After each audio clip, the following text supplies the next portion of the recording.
Good afternoon, everyone.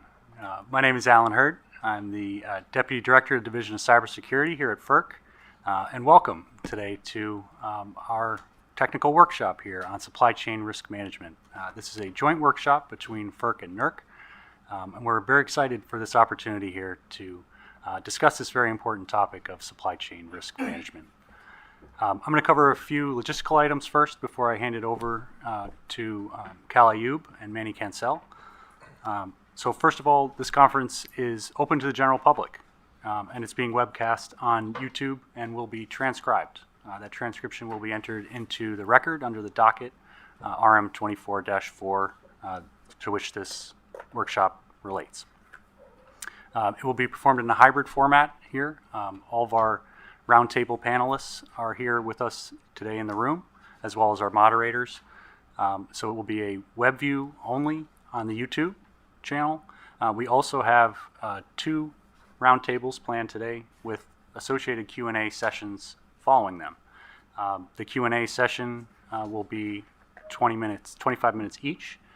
They will be immediately following each roundtable. And to the extent that you are interested in submitting written questions to the panelists, you can do so virtually via the Zoom link that's included here on the landing page for this event. Or if you're here in person, you may ask a question here live at the podium. I will note in advance that to the extent we're going to try our best to answer every question that we can in the time that we have allotted. Please recognize we may not be able to answer every question. We are going to try first to take questions from here in person with 2 questions, and then we'll go to the online questions and go through as many as we can. So thank you all for your patience as we work through, again, these very important issues. Members of the public are invited to observe the roundtable discussions, which includes attending, listening, and taking notes, but does not include participation during the roundtables. Only the panelists and moderators will have the ability to speak during the roundtable discussions, as well as during the Q&A sessions. For those online participants, if you'd like to submit a question, please do so through the chat function within the Zoom link.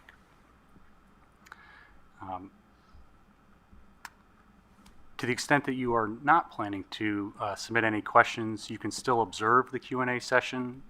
The full length of the workshop will be available via the YouTube webcast link.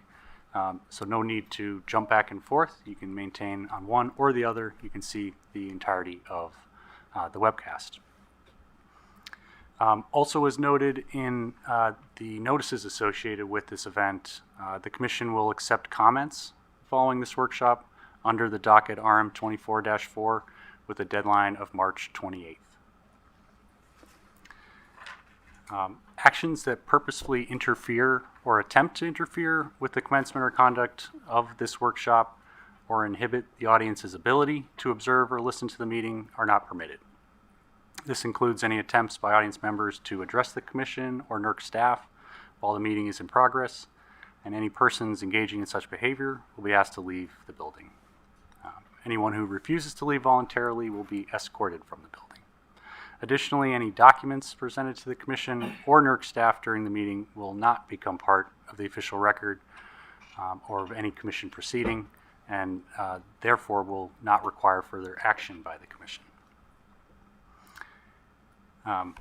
Lastly, we do not intend to discuss the specific details of any pending contested proceedings before the Commission, and we ask that all participants simply refrain from such discussions.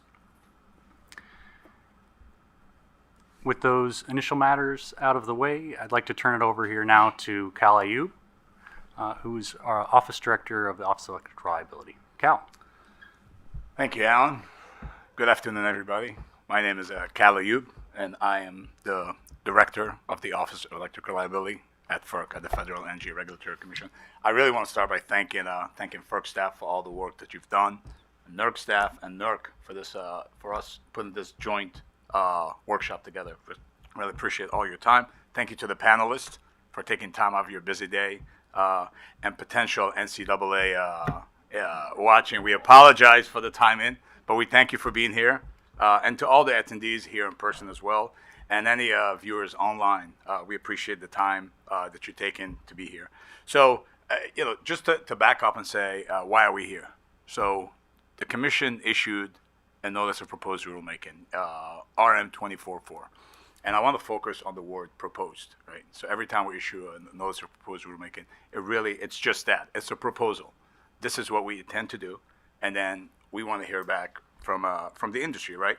And it was a NOPR that identified certain reliability gaps in the requirements of the Critical Infrastructure Protection, CIP, reliability standards addressing supply chain risk management. And as discussed in the NOPR, the Commission recognized the increasing threat environment and opportunities for attacks posed by the global supply chain. And while the global supply chain provides really opportunity for significant customer benefits at low cost, it also introduces the risk of security and reliability to the bulk power system. And using the global supply chain, adversaries have inserted counterfeit and malicious software, tampered with hardware, and enabled remote access. So based on these known facts, and over the last decade, really, the Commission and other federal agencies, along with NERC and the energy industry, we focus on supply chain risk management and mitigating cybersecurity risks associated with the supply chain risk management. And in light of that, we issued this NOPR, right? And specifically, the NOPR outlined gaps that remained in the supply chain related to the sufficiency to the responsible entities' plans related to identification, assessment of, and response to supply chain risk management, and applicability of the supply chain risk management reliability standards to protected cyber assets, right, PCAs. And we received comments. We actually received 16 sets of comments, 111 pages in total, with a lot of helpful comments from the industry, right? And I really want to assure everybody here that you already know this, but we do read every single comment, and we take every comment very seriously, right? And one theme that jumped out of us in these comments was the majority of the commenters actually supported the general purposes and the goals of the NOPR directives and recognized the increasing threat landscape and the need to take further action in this area. But one directive that jumped at us that received mixed feedback related to the topics that we are here today. And I want to emphasize that, following up what Alan said, we are here today to this one issue that we will be discussing with this RM. And specifically, the directive was for NERC to develop new or modified reliability standards that would require an entity to establish steps in their supply chain risk management plans to validate the completeness and accuracy of information received from vendors during the procurement process to better inform the identification and assessment of their supply chain risks associated with the vendor's software. And some commenters expressed concerns regarding their ability to validate information received from the vendors, suggesting that they may not be able to properly evaluate their vendors. So in the NOPR, the Commission did state that we are not proposing to require the entities guarantee the accuracy of information provided by their vendors, but however, we do believe that entities should be required to take certain steps to validate such information. And that is why we're here today, to gather information from all of you in coordination with NERC to clarify what level of validation should be required from responsible entities to ensure appropriate risk assessment. But I do also want to close to say, moving forward, really, I think we encourage to please continue to submit comments on any NOPR. And notice of proposed rulemaking, I really want to focus on the proposal. Please submit as many comments as you can, and we look forward to really addressing each and every single one. And, I talked to Alan before I turn it over. I know we don't need to do the disclaimer, Jonathan, because it's a rulemaking and there's no expiry, but I want to just emphasize that our comments today reflect our own views, and we do not necessarily speak for the Commission, any commissioner, or the chairman. And with that, I'll turn it over to Manny Cancel for some opening remarks. Thank you, Cal. Really appreciate it. And for those of you that don't know me, I'm Manny Cancel. I'm a Senior Vice President at NERC, and I'm also the CEO of the Electricity Information and Analysis Center, or the EISAC. Pleasure to be here with you this afternoon. And I want to thank you, as Cal did, for attending this conference on supply chain risk management. I really do want to extend my thanks to Cal, Alan, and the rest of the FERC team as well for agreeing to hold this technical conference before finalizing rulemaking on this important matter. I'd like to thank all the attendees and the terrific group of panelists that we have assembled here that are going to help us inform future action, as well as the industry stakeholders who continue to make progress on mitigating supply chain risk and the potential impact to the security and reliability of the bulk power system. I can't state this enough. We appreciate this opportunity. Appreciate the opportunity to have constructive dialogue with FERC and the stakeholders here on this very important issue. I think we all agree, I know, we all agree that supply chain risks pose a threat to the reliability of the bulk power system. But nonetheless, industry has and continues to make substantial progress towards mitigating this risk with the existing supply chain standards that are in place. We believe the current standards actually do a pretty good job of mitigating these risks, particularly to the BES, and really through the implementation of supply chain security risk management plans. And as we go forward, we believe any revision to a standard will need to strike that balance between objective-based standards and prescriptive requirements that define baseline expectations for security. So the point that Cal just made. Entities need the flexibility to determine how to best comply with the security objective and address risks based on their potential impact. I also want to point out that both NERC and the EISAC continue to monitor and post information regarding supply chain risks. I point out that there's a lot of information that goes out almost on a daily basis, about the various products and tools and services that we all utilize. I'd also be remiss if I didn't recognize the efforts of the North American Transmission Forum for the work that they've done to develop comprehensive guidelines and checklists for utilities to follow. As Cal mentioned, in November 2024,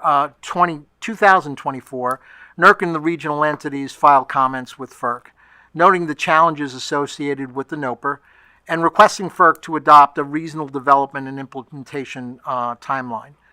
There are a multitude of standard development efforts and pending filings and increased universe of assets and associated products that need to be further analyzed before we can adequately suggest revisions to these standards.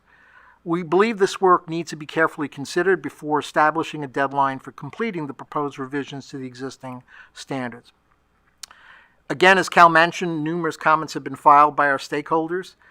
They do not, and I want to make this clear, oppose the proposal to require the development of standards to establish a process to document, track, and respond to identified supply chain risks. Nor do we object or they object to the proposed extension of supply chain standards to the management of protected cyber assets. Stakeholders are acutely aware of the security risks posed by equipment, software suppliers, upon who its members rely on to build, maintain, and manage the BPS. Accordingly, they supported the implementation of the initial suite of standards that have been established. In addition, they have supported the development and implementation of supply chain risk management plans for high and medium impacted BES cyber systems, and continue to question and review vendor practices consistent with guidance recommended by other experts in this area. As Cal mentioned, nonetheless, there's some concern about potential revisions to the supply chain standards that require the validation of the completeness and accuracy of the information received from vendors during the procurement process to better inform the identification and assessment of supply chain risks associated with vendor software, hardware, or services. Stakeholders to this point have been able to identify a way to effectively do so.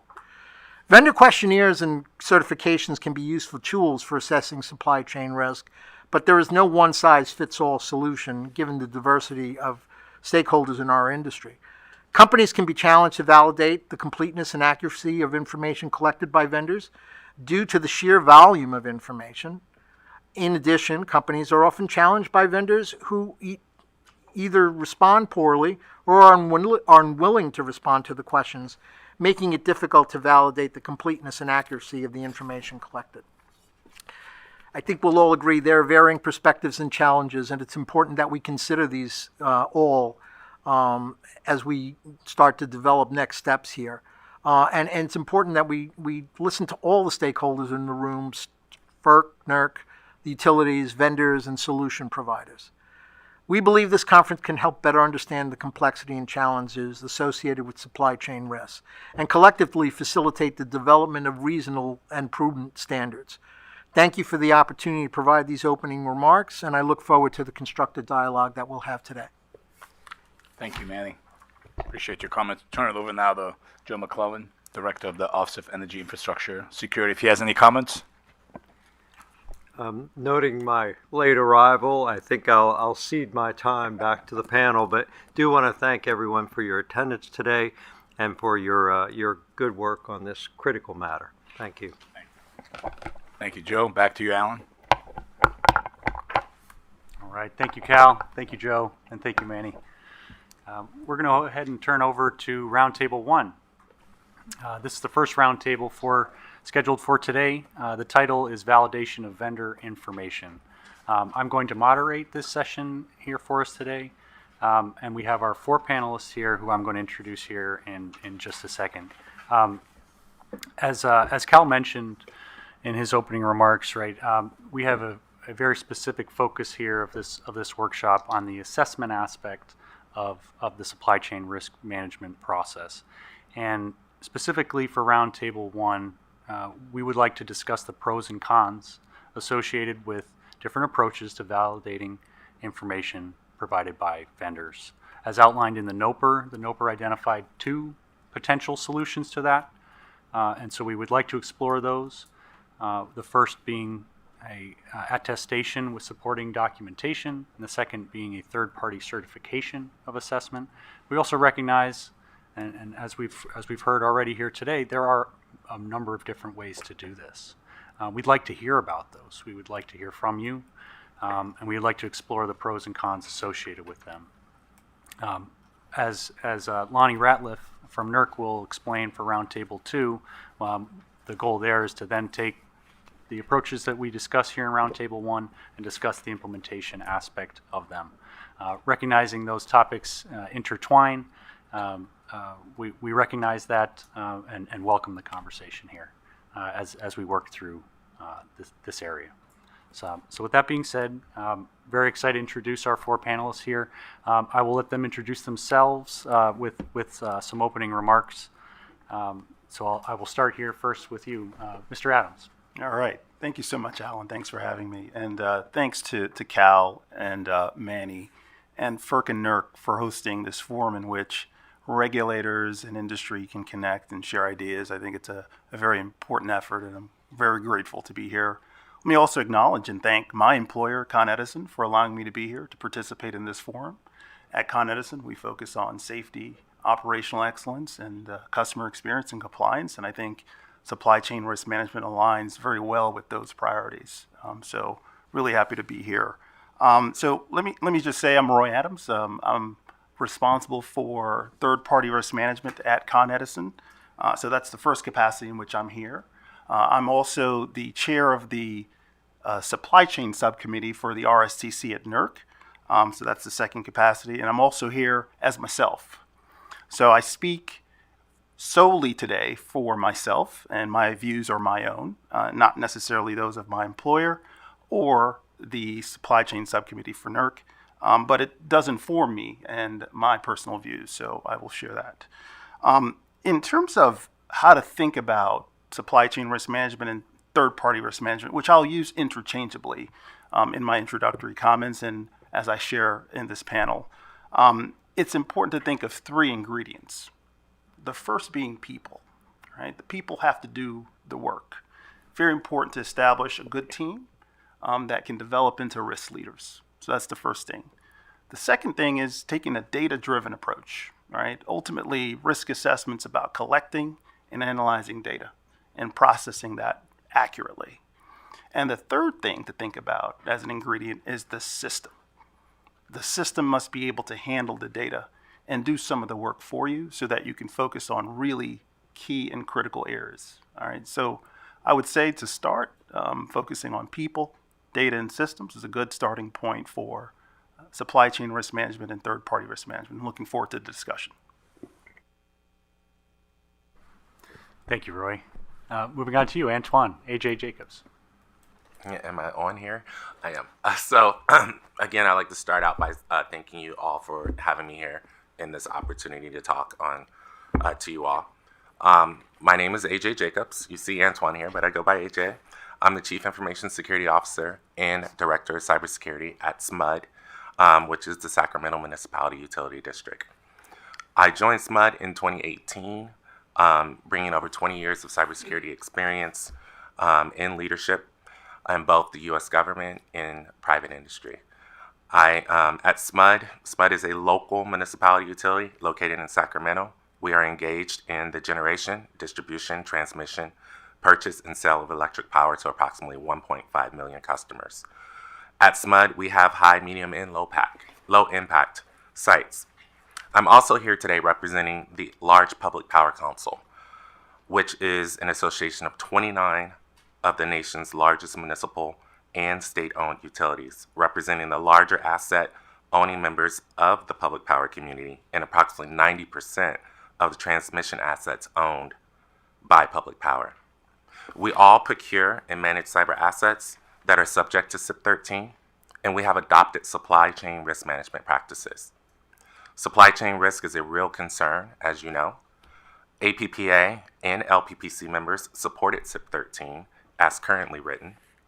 We do not oppose to FERC's current NOPR proposal to require utilities to document, track, and respond to identify supply chain risk. Nor do we oppose extension of the supply chain standards to protect cyber assets. SMUD administers a robust supplier questionnaire building on NATF's work. We will currently adjust our procurement practices to respond to risk in which we become aware of. We object to the proposed requirement asking us to validate the completeness and accuracy of information received from vendors. We are not well enough resourced or knowledgeable to verify sophisticated supplier representations. The most sophisticated equipment and software we purchase is highly complex and has components of varied origin. It is not reasonable to expect that we will be able to adequately to verify representations made regarding the security of the vendors. Requiring each responsible entity to verify independently each of its suppliers' representations regarding the equipment and software is highly inefficient and will lead to disparate results. Vendor practices should be addressed centrally rather by NERC, DOE, or another centralized entity. Requiring utilities to verify supplier security representations will be extremely costly. It will also lead to a false sense of security when other, more effective measures should be taken. That's my opening statement and introduction, and thank you again for the opportunity to be here today. Thank you, AJ. On to you, Ms. Schepis. Thank you. Thank you. Good afternoon. Thank you again to the FERC staff, the FERC leadership, NERC staff for convening this important event and for asking NEMA, the nation's electrical manufacturers, to participate. I'm Laura Schepis, and I'm known to a lot of you from my time in utilities, but I now represent NEMA and our grid sector members who make critical components that support transmission, distribution, storage, and delivery of electricity across the United States. NEMA, the National Electrical Manufacturers Association, which is quite a mouthful, NEMA serves two essential functions for our members. For almost 100 years, we've produced and maintained ANSI-accredited technical standards for our components. We cooperate with other standard development organizations to always improve on that body of work. In that spirit, we recently entered an MOU with NERC to enhance collaboration and joint learning. We're also the trade association for the electro industry, and there it's my job and many other team members to advance smart policies that make our member companies stronger partners for the utility sector and make it easier for us to continue producing the components that make the grid work. Like the utilities in the room today, we're very diverse, but I want to assure you that we share a common dedication to ensuring that we are manufacturing and delivering equipment and components that are secure, reliable, and paired with the best possible information about provenance and performance. In my utility life, which is much, much longer than my manufacturing life, I've worked alongside and at utilities for almost 2 decades, often with a focus on national security and cybersecurity issues. So I've helped procurement and IT teams better understand what to ask and when to ask it, and how to tell if they're getting actionable information. I was also honored in my life to help analyze and shape some of the tools, including some that have already been mentioned at the North American Transmission Forum, supply chain libraries, that seek to create a common vocabulary and procedures for ensuring that we bake in security from planning to RFP to production, installation, and beyond.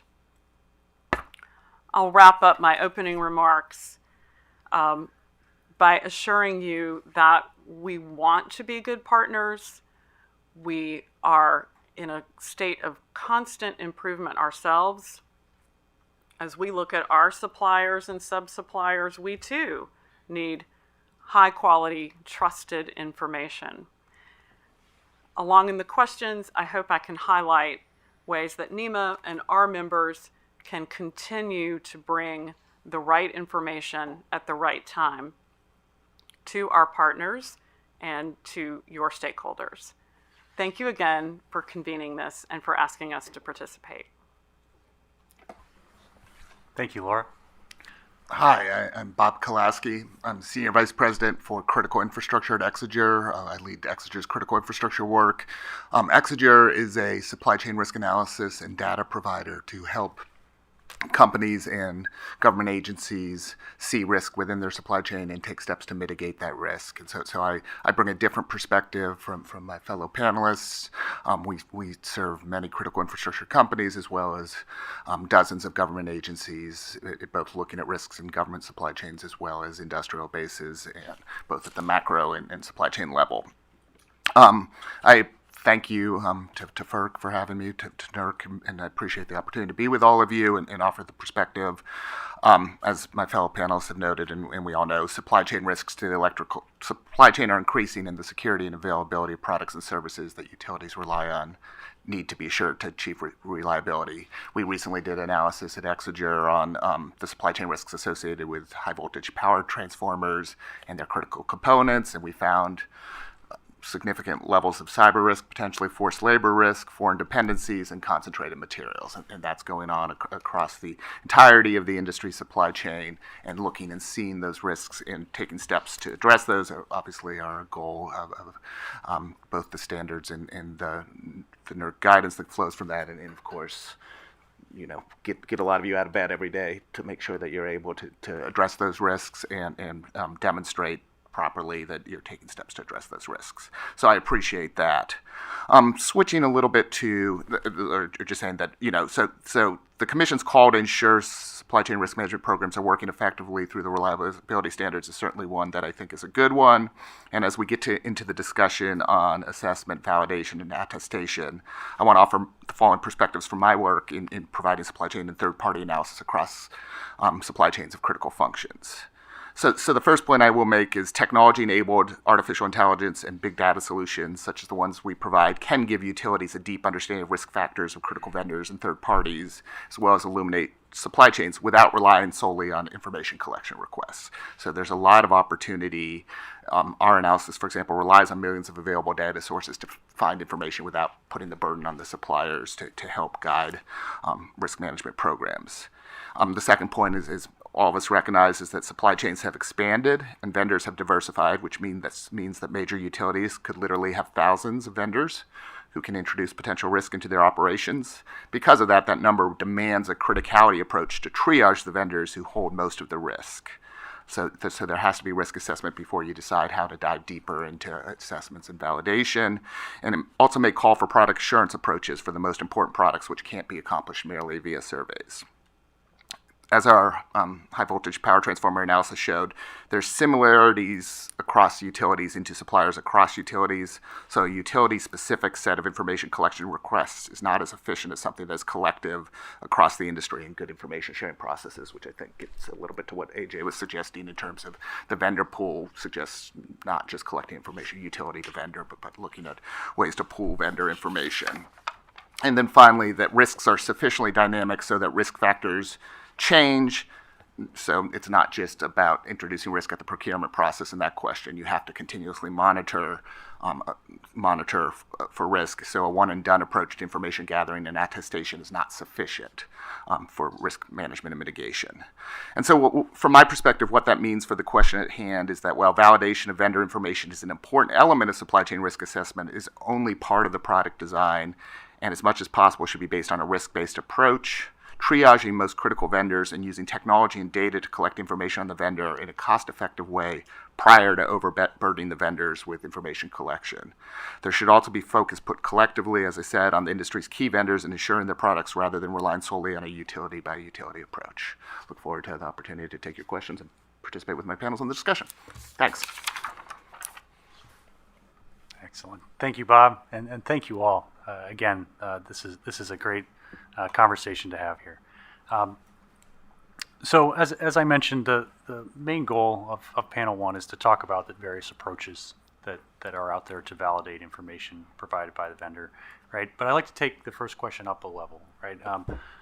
And focus on the information itself first. So my first question, and I'd like to start with you, Mr. Adams. What vendor supplied information is most important for an entity to verify its accuracy and completeness? And that's the first part. Second part is, what factors should an entity consider to identify and prioritize that information? Yeah, thanks, Alan. So I'll start with your second question. And to answer it, I think you want to start with an inherent risk questionnaire, right? The risk inherent in the entity's engagement with the vendor. All right, and those questions typically are answered by the entity itself. What are you doing exactly with the vendor? I think that's a very important starting point in the assessment process. That gears you to start thinking about the risks associated with the engagement with the vendor and the domains of risk associated with the engagement of the vendor. It might also position you to actually evaluate the criticality of the vendor. Is it critical or non-critical? In addition, if you want to do it, you can also tier the risk. Is it high, a medium, or a low risk? Using some real quantitative parameters to do that, right? That's a good starting posture to engage the vendor to collect information, right? You're thinking about your own position before you're asking the vendor's risk position, right? So with that, you then move to due diligence questionnaires, DDQs. So you have the IRQs that are answered by the entity. And then you have the DDQs that are answered by the vendor. The DDQs should be geared to those risks I mentioned. If you identify cyber risk in the engagement with the vendor, you should have some cyber DDQs that are specific to that type of risk, right? In addition, every engagement with the vendor should address two areas. One, a general DDQ. Who are you? Who are your controlling partners or principals? Where'd you come from? How invested are you? These are very basic questions every vendor should ask, or every responsible entity should ask their vendor. And then geopolitical risks. Where are you based? Where are your suppliers based? How long have you been based there? Right? These are questions that you want to ask every vendor, regardless of the other risk domains you might see in the engagement. So put together, you have a good starting point for evaluating the risks that the vendor brings to you. And then I think you may not want to make the false choice between the primary data source, which is the vendor's answers to your DDQs, and third-party sources, or what we call secondary data sources, that are available on the vendor, which some of the panelists mentioned. Taken together, you get a more comprehensive view of what the vendor's risk may be, particularly by domain, and you also verify potentially what they may have stated.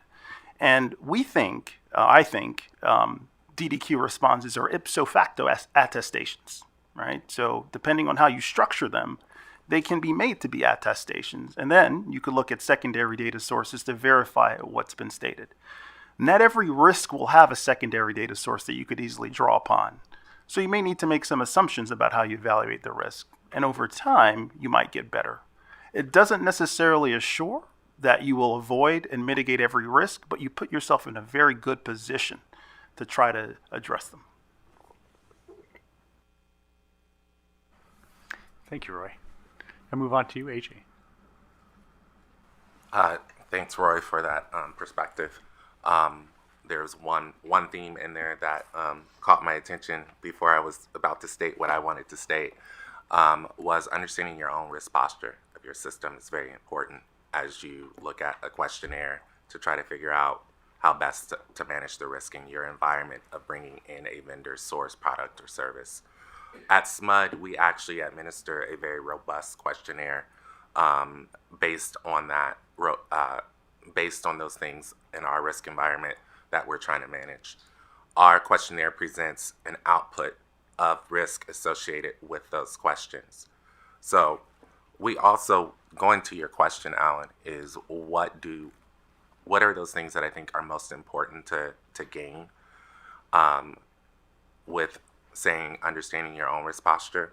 I think it's important for us to be able to ascertain a vendor's reasonable implementation of security policies, controls, and practices is very necessary to inform our risk management strategy as it pertains to the vendor's technologies and products and services we are procuring.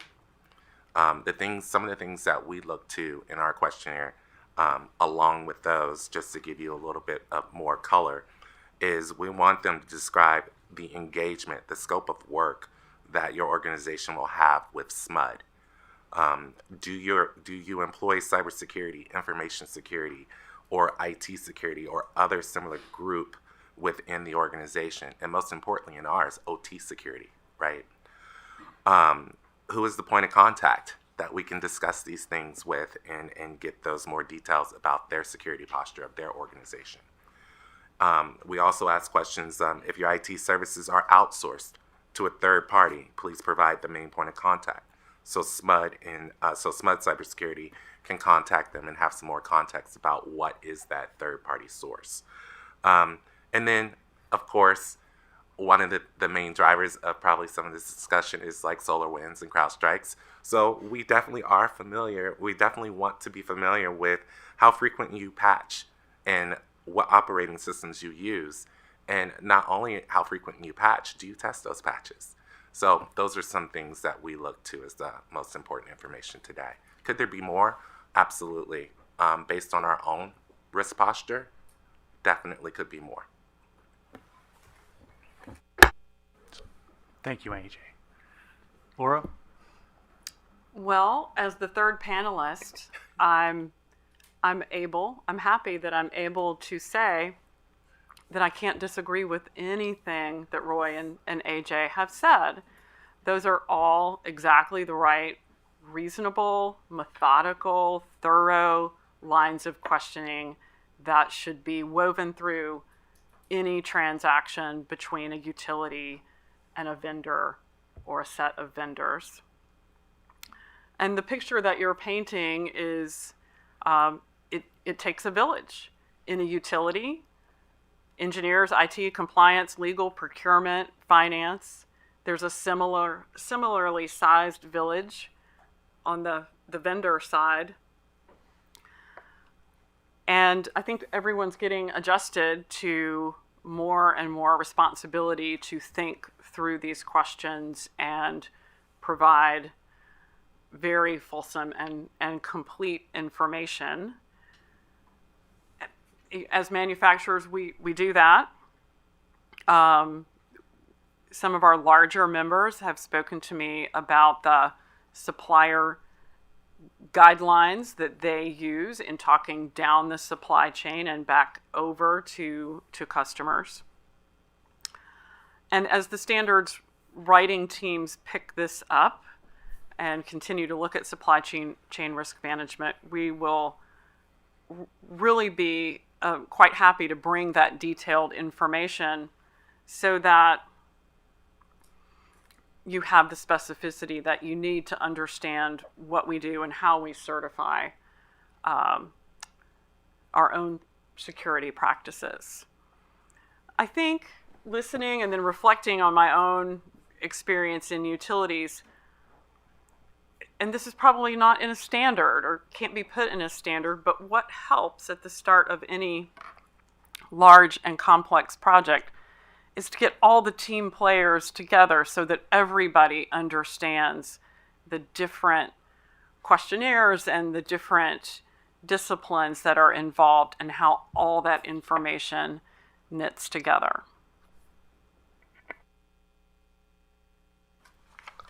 So as Roy suggested, one of the experiences we have is merging primary collection sources, enabling survey collection with secondary data sources, and you do see that there are discrepancies in sometimes the information as reported and the information you found, and I don't think those discrepancies are always intentional as much as the ability of the person throwing out the vendor attestation form to convey accurate information that remains accurate at any one moment is a challenging thing, and so it does take effort to do that. I certainly align myself with efforts across an industry to harmonize the type of data that's collected so that a single vendor who's selling to multiple utilities and other parts of the supply chain can answer the questions once rather than bespoke answers as much as possible to increase efficiency.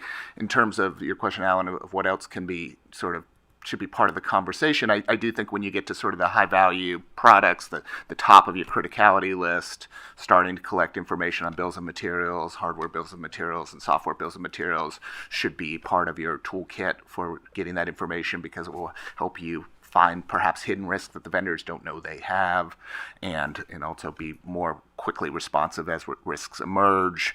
And then the final point I will make is you can ask your tier 1 vendors, but it gets harder and harder to ask your tier 2 and your tier 3 vendors, and a lot of the risk you're inheriting that becomes part of your inherent risk does live further on down the supply chain, and so recognizing ways to find that.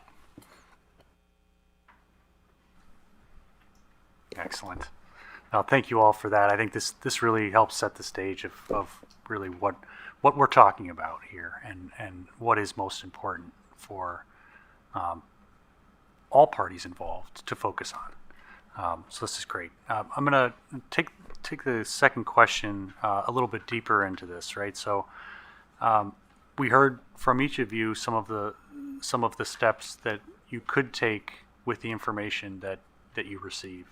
So let's dive further into that. And let's start first with you, Bob. What steps can an organization implement to validate the completeness, accuracy of information supplied by its vendor?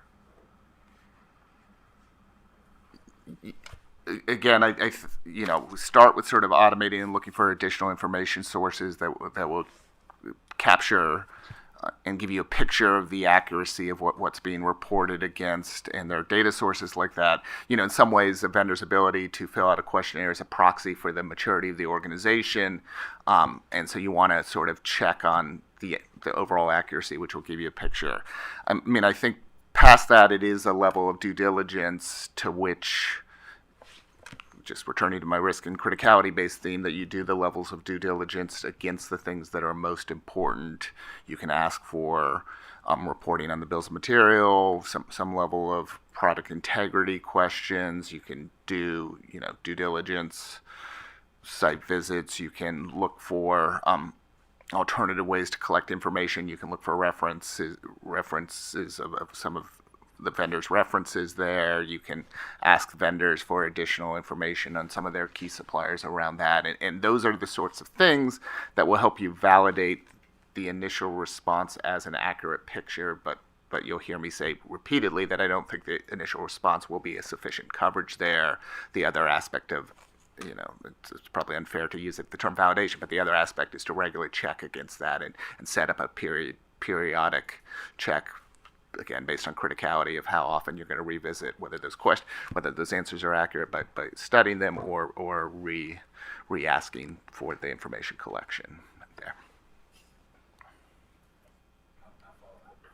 Please. Thank you so much. Well, I just want to follow up on what you just said, because when I'm hearing that, it sounds, it looks like these are steps that are being taken to actually validate, right? So how is that different, from a layman's standpoint, if you read in and the NOPR is saying, entities to take, if you look at the directive, for example, right, it says validate, but then the commission continued in the NOPR and said, we're not asking you, we're just asking for steps. Is that, does that sound like these are the steps you're taking, and in your mind, is that addressing the ask? Yeah, I spent enough time in government that I can sort of speak NPRM language, and so reading that, what I think I'm reacting to is the idea of some heavy validation, third-party auditing regime at one moment that is, that the utilities are asked to go out and pay to make sure that this one survey is accurate for that through a traditional audit type thing. And you tell me more than again, I can't interpret exactly where it's going, but at least as I read it initially, I was worried that you're heading down that path. The idea that there's independent data sources to validate some degree of it, and there's an expectation on that for critical things that you're looking at independent sources and you're not just trusting the information provided by the provider, I think is a good one. So obviously that's sort of in the mix of what you're trying to suss out, and that they'll all have perspectives of that. That's in the mix of what you're trying to suss out and how prescriptive you are in the requirement. I know that you don't want to be overly prescriptive. But what I don't think is a heavy validation at one point of the risk mitigation or risk assessment process that was going to leave other risks and give you a false sense of comfort, as one of my fellow panelists said. Yeah, thank you, Bob. And Laura, I'd like to ask you the same question, but slightly nuanced, right? From your perspective, right? So we're talking about the steps an organization can implement. What are some of the steps that you would recommend your manufacturers to be prepared to respond to when it comes to validating or confirming the accuracy of information? Well, I appreciate the way, Alan, that you reframed that question, because our manufacturers want to be prepared to be the best possible partners. So, like any good partner, our members greatly appreciate at the start of a process understanding all of the hurdles and timelines and inflection points that might be on the horizon for the utility. So if we can anticipate early on who, what, where, when, why, and how, then we can do a much better job of assembling that information and reaching down our supply chain to get it and make sure it's accurate. I will endorse the idea that's been woven through already of checklists, certainty. I think sometimes in professionals in complex roles may resist a checklist. What if there might be this nagging internal fear? What if this checklist prevents me from seeing something? What if I over-rely on it? But I think the gravity of the risks and vulnerabilities that we're all combating together mean that we need to embrace standardization and trust ourselves to use tools that get us 80%, 90% of the way there in terms of the questions we need to ask and answer, and then work together, talking together about how to achieve that next 10% of information and exchange. And we get better each project, each year. Thank you, Laura. Let's go to you, AJ. Thank you. This is it's a great question. I just want to restate before I give another two pieces of perspective from my experience outside the utility industry before coming to this industry in 2018. I just want to restate requiring each responsible entity to verify independently each of its suppliers' representations regarding equipment and software is highly inefficient and will lead to disparate results. Vendor practices should be addressed centrally, rather it's with NERC, DOE, or another entity.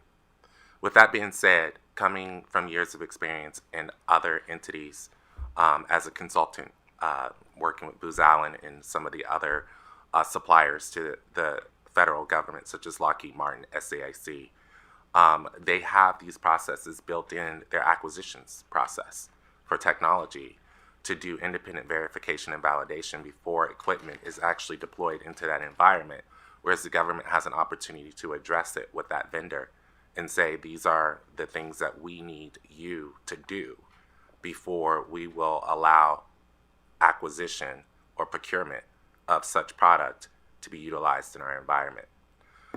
The other thing that I would bring into perspective from where we are at SMUD, one of the steps we could consider, in addition to a questionnaire that's built on something like what NATF has done, in lieu of that, we've instituted requirements for the vendors to have an independent third-party assessment and something like a SOC 2 Type 2. The reason for that is it does give us some assurance outside of self-attestation that the vendor's doing it, especially when we live in a time when the vendors don't even want to respond. And hopefully we are considering not just the big vendors, but the small vendors, because it also puts a restraint on them, and that's mostly why they do not want to respond to these questionnaires. And that happens more frequently than you think. So if we can recognize that and maybe look at it from a big government perspective and a relationship with the vendors based on the risk postures that we have within our different systems, I think would be better off suited to kind of figure out how best to manage that supply chain risk.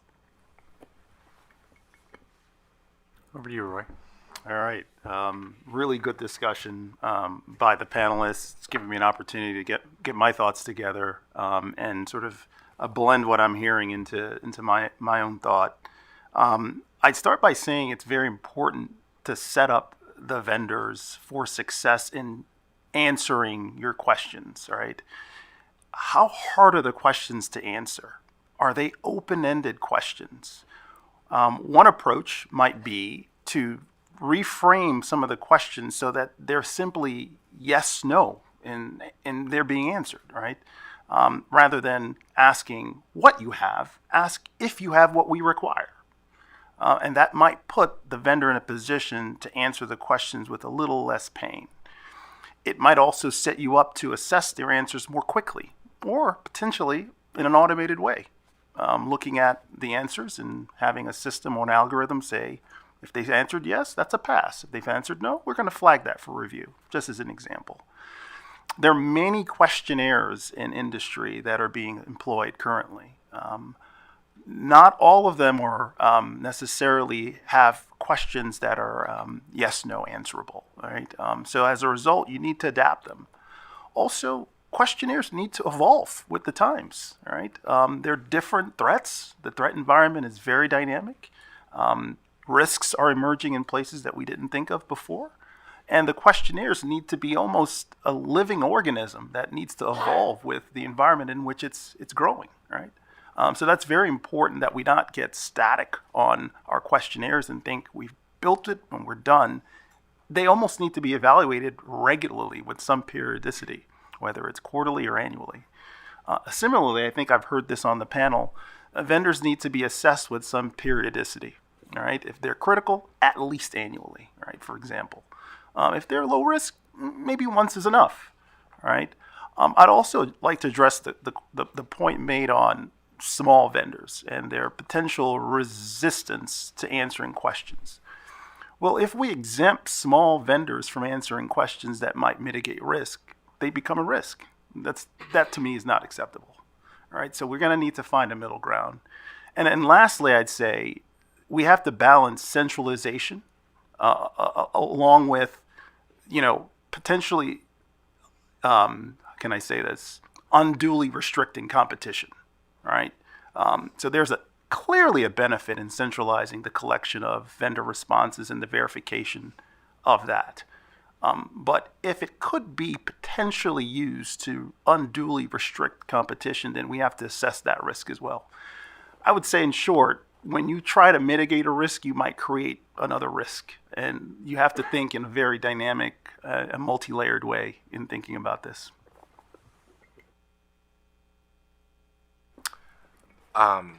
Thanks, Roy, again for that perspective. Also wanted to just make a point. It wasn't stating to eliminate the small business perspective, but I also wanted to drive a point home that I forgot to insert was there's no one size fits all. Again, when I started out in question 4, it's very important to understand your own risk posture so you can manage the risk based on the information that you're receiving from the vendor. I will say that I also think that I believe in many cases, the centralized aspect of this information will do good for all utilities based on the systems that they have to manage cyber risk for. Because risk is not going to go away. In many cases, what we're thinking about is how we're managing the risk. And if we have no validation in what I think the NOPR is getting at, completeness and accuracy of the information, if we have no way to validate, that's considered an unknown risk. And that means that we have to figure out other means based on our risk posture on how to manage that unknown risk. That's all I wanted to state. Thank you. Hi, Laura. I wanted to endorse what Roy said about the evolution of these processes and the periodicity. That's important. These relationships, because of the nature of the components, they last for years, if sometimes perhaps for decades. I also was very glad to hear AJ express what is really the second golden rule: one size does not fit all. And I was glad to hear Manny use it in his opening remark. And particularly when we talk about validation. In any commercial setting, across almost any industry, at times, there's a robust marketplace for third-party validation at a price point that works. And you can be confident that that third-party validator is going to add value. At other times, depending upon a number of factors, there just isn't that supply of third-party validation. And I would not want to be the person who signed off on using a third-party validation entity in their very first years in our collective industries. Thank you.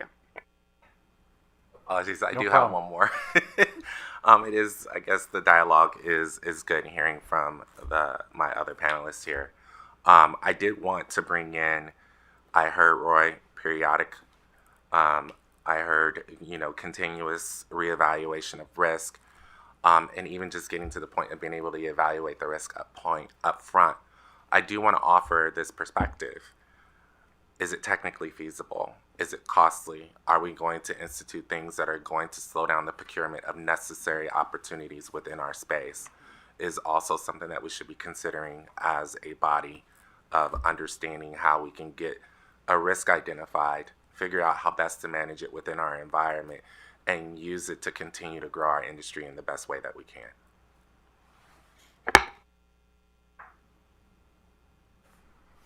This is great. Please don't apologize for having follow on. This is exactly what we want to have here is a robust discussion on this. So thank you. With my next question, I'd like to take basically what we've heard here today is that Well, one, there's no one size fits all. And two, risk is a main driver here, whether that be through your own assessment or from an inherent risk assessment. With that in mind, can we talk about scalability? And I'd like to start first with you, Roy. When we talk about scalability, particularly for a large entity that may be doing this on a very frequent basis, can we talk about how the final rule could facilitate the development of a scalable solution in this area? Yeah, so Alan, I think what we're doing here is a good step in that direction in crafting or helping craft or inform a final rule that will result in some scalability. I think discussion, idea sharing, bringing together parties with different views, I think that's very important. I think that's the first step. In terms of scalability, very important to look at benchmarks outside of the energy industry. There are lots of industries that do third-party risk assessment very well. Banking is one of them, right? Look at how they've gone about implementing their rules that they have, and they're highly regulated as well. Could be considered critical to our country in a different sense. And thinking about ways to borrow some of their best practices and importing that into this industry with regards to third-party risk management and supply chain risk management. They call it, know your customer, KYC. We think of it as know your third party. In terms of scalability, the thing that I think about is shareability. So if a large manufacturer, for example, has submitted responses to a DDQ to a large responsible entity, and that those DDQs number maybe 400 or so. The answers to those DDQs in the right system that's scalable could be shareable to smaller utilities and other utilities that might want to take that information since it's been submitted by a vendor that the two parties share, right? So I think scalability in my mind means some form of shareability. I think it's a bit of a compromise with centralization.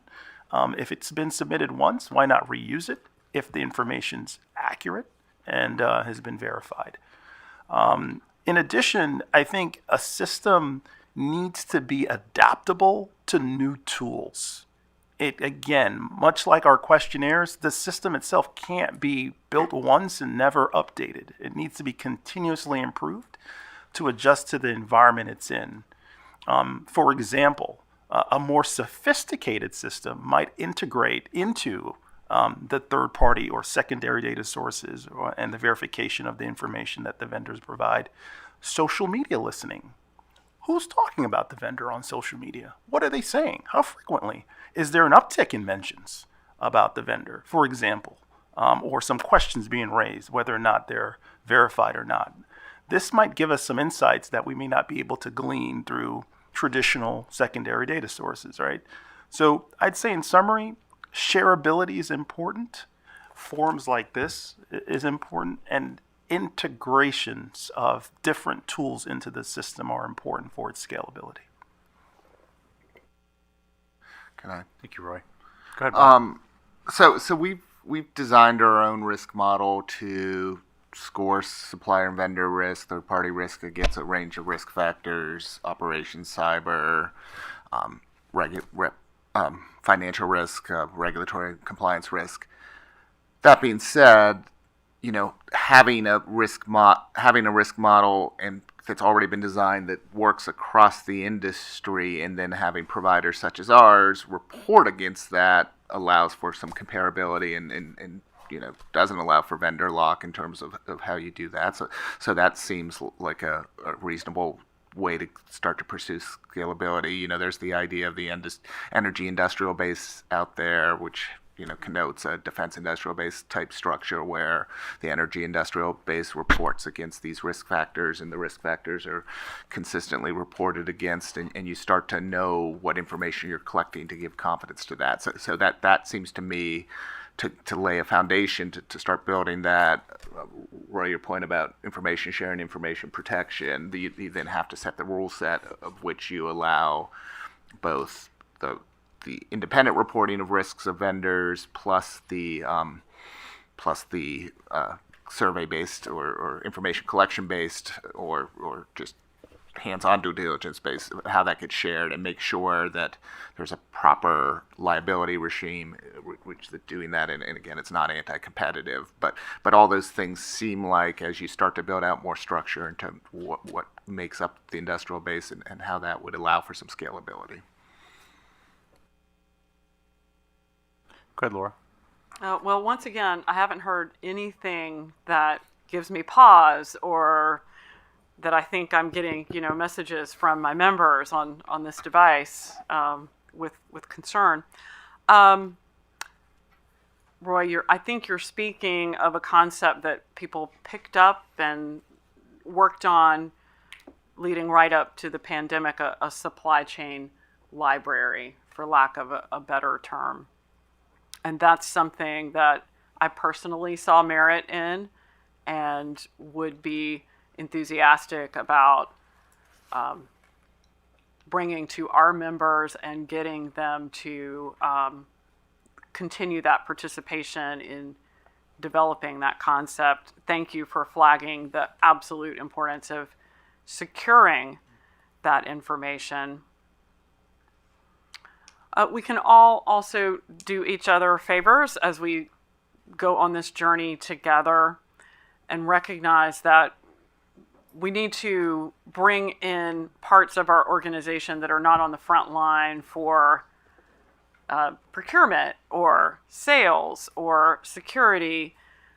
And we benefit by developing some scenarios or case in point anecdotes that help other people in our enterprises understand why we need to focus on this problem and solve it and come out in a more secure and more cooperative place.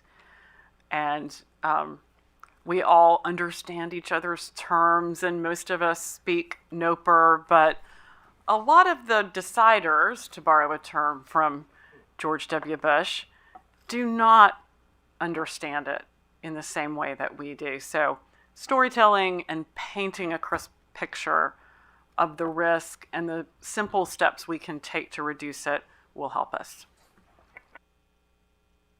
Please, AJ.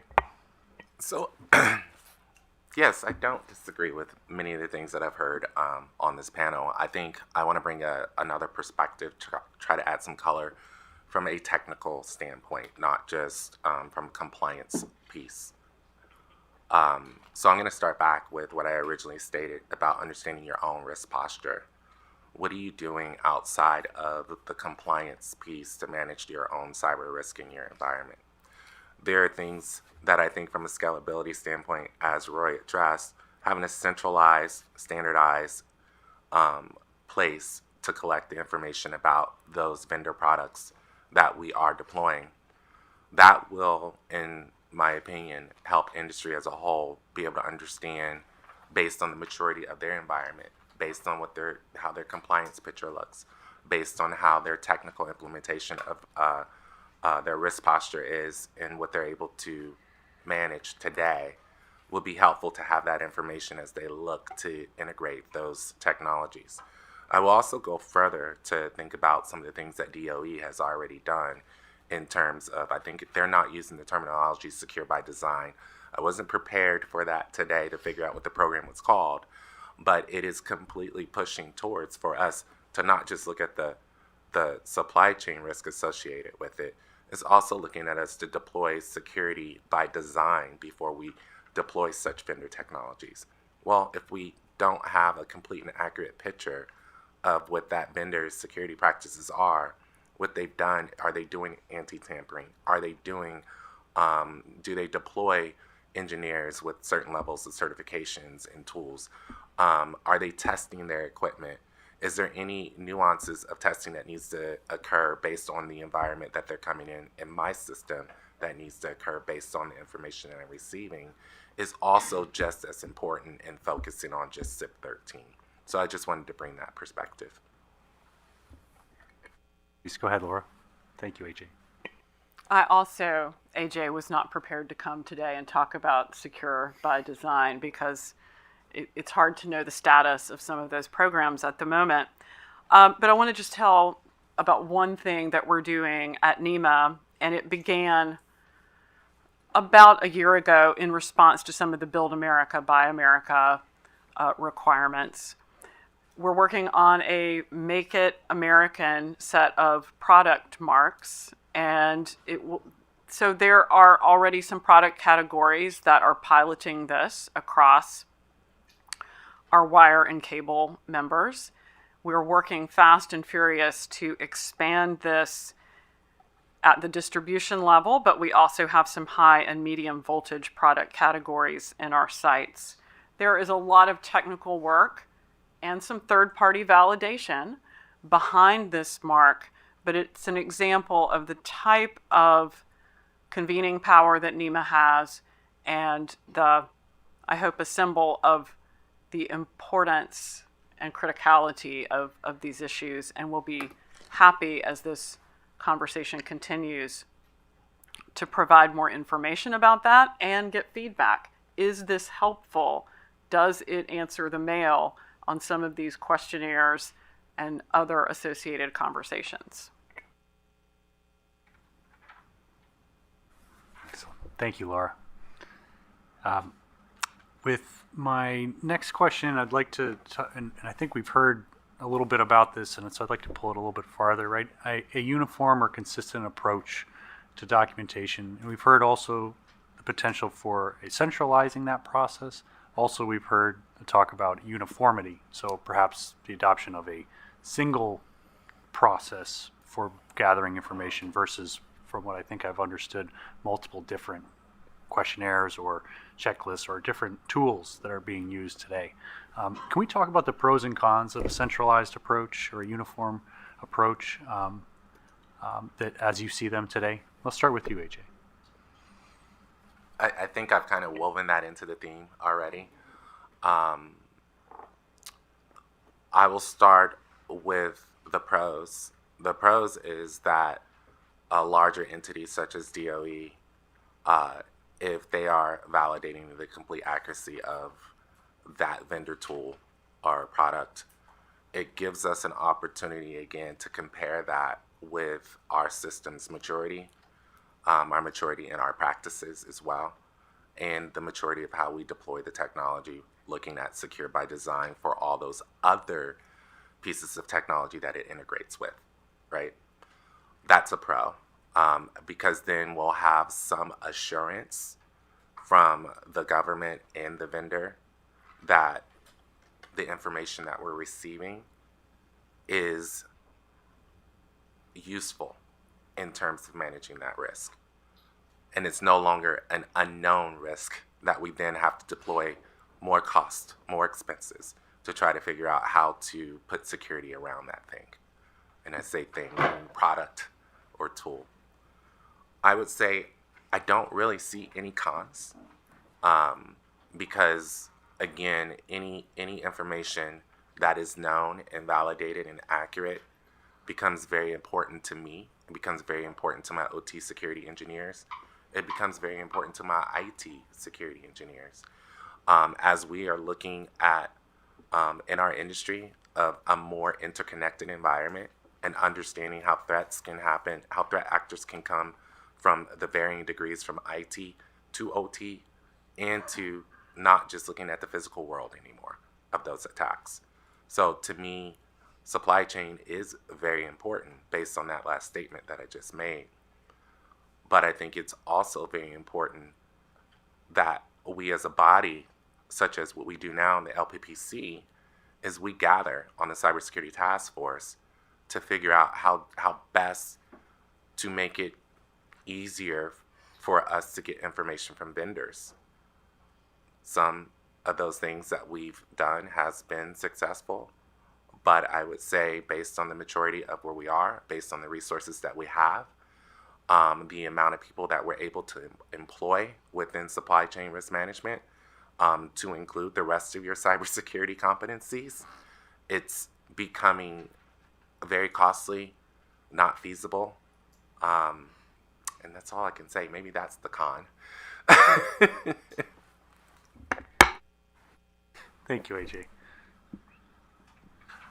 Bob, Laura, Roy? You know, I generally see a lot of pros. I mean, maybe not cons as much as cautionary notes. I mean, one thing is this is here to talk about the reliability of the bulk power system and the things that are under FERC's authorities. But of course, a lot of suppliers we're talking about sit outside of energy or electricity suppliers, and so you do have the reality that, you know, communications and security programs and identity management and data storage and all that are not energy specific. So there's a reality that even to harmonize, you have to cross sectors, you have to cross regulatory structures on that. So that's one cautionary note. And then the second, you know, just from my experience, is just the time and bureaucracy that can be set up in doing that, of course, can outweigh. And, you know, some of the bureaucracy is reasonable steps to make sure that there's time to comment and be competitive and transparent about all those processes. But you can get to the point that, you know, that the effort limits the ability to actually collect information that utilities need to manage risk. Go ahead, Laura. Thanks, Bob. Thank you, Bob, for acknowledging that this is a very large village. It's just that NEMA and the electrical manufacturers are the lucky ones who got invited to be here today. And we truly do want to be very strong links in the security chain. When we talk about centralizing information and streamlining and scaling and putting it in a library, I can embrace all of those concepts and take them home to our members and talk them up. But as we think about the essential questions that surround any problem, who, what, where, when, why, and how, I'm reminded of data lakes 6-7 years ago that were discussed in the umbrella of the Department of Energy. I would have to give my members some cautionary guidance about security of those types of environments. So I come back to the idea that across a very diverse set of suppliers and sub-suppliers, we should do our very best to work on it together with strong guidance from experts at NERC, experts at FERC, and certainly across the whole of government. But industries working together in a cooperative fashion, incentivized by wanting to be excellent partners and by wanting to not have bad LinkedIn comments, Roy, and not to make light of it, but no one in our value chain wants to have been the weakest link and the cause of a vulnerability or an exploit. So I'm optimistic that we have a good foundation and that within NEMA, our convening power can help educate across the value chain. And I think I'll go home today with a special focus on building some programs for the smaller suppliers, because we want to include them. We want them to be able to answer those questionnaires with confidence. Thank you.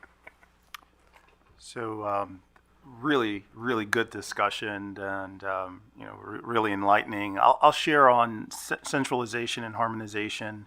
Obviously, lots of benefits for the industry, both the responsible entities and also the suppliers. Saves a lot of workload, reduces a lot of redundant data entry and input. So the benefits speak for themselves. I think the risks are that by centralizing, you may not necessarily always get the innovation you need on the fringes. And to push the use of the centralized data into new uses or applications. I think sometimes in the private sector, you do get this incentive to do better, and that creates a better product, and that might address risks that are more complex and risks that are emerging that you may not even see coming, right? And we don't want to remove that possibility, which is, I think, is important. So we need to balance the benefits of centralization and the importance of innovation. And I think the industry working together can do that.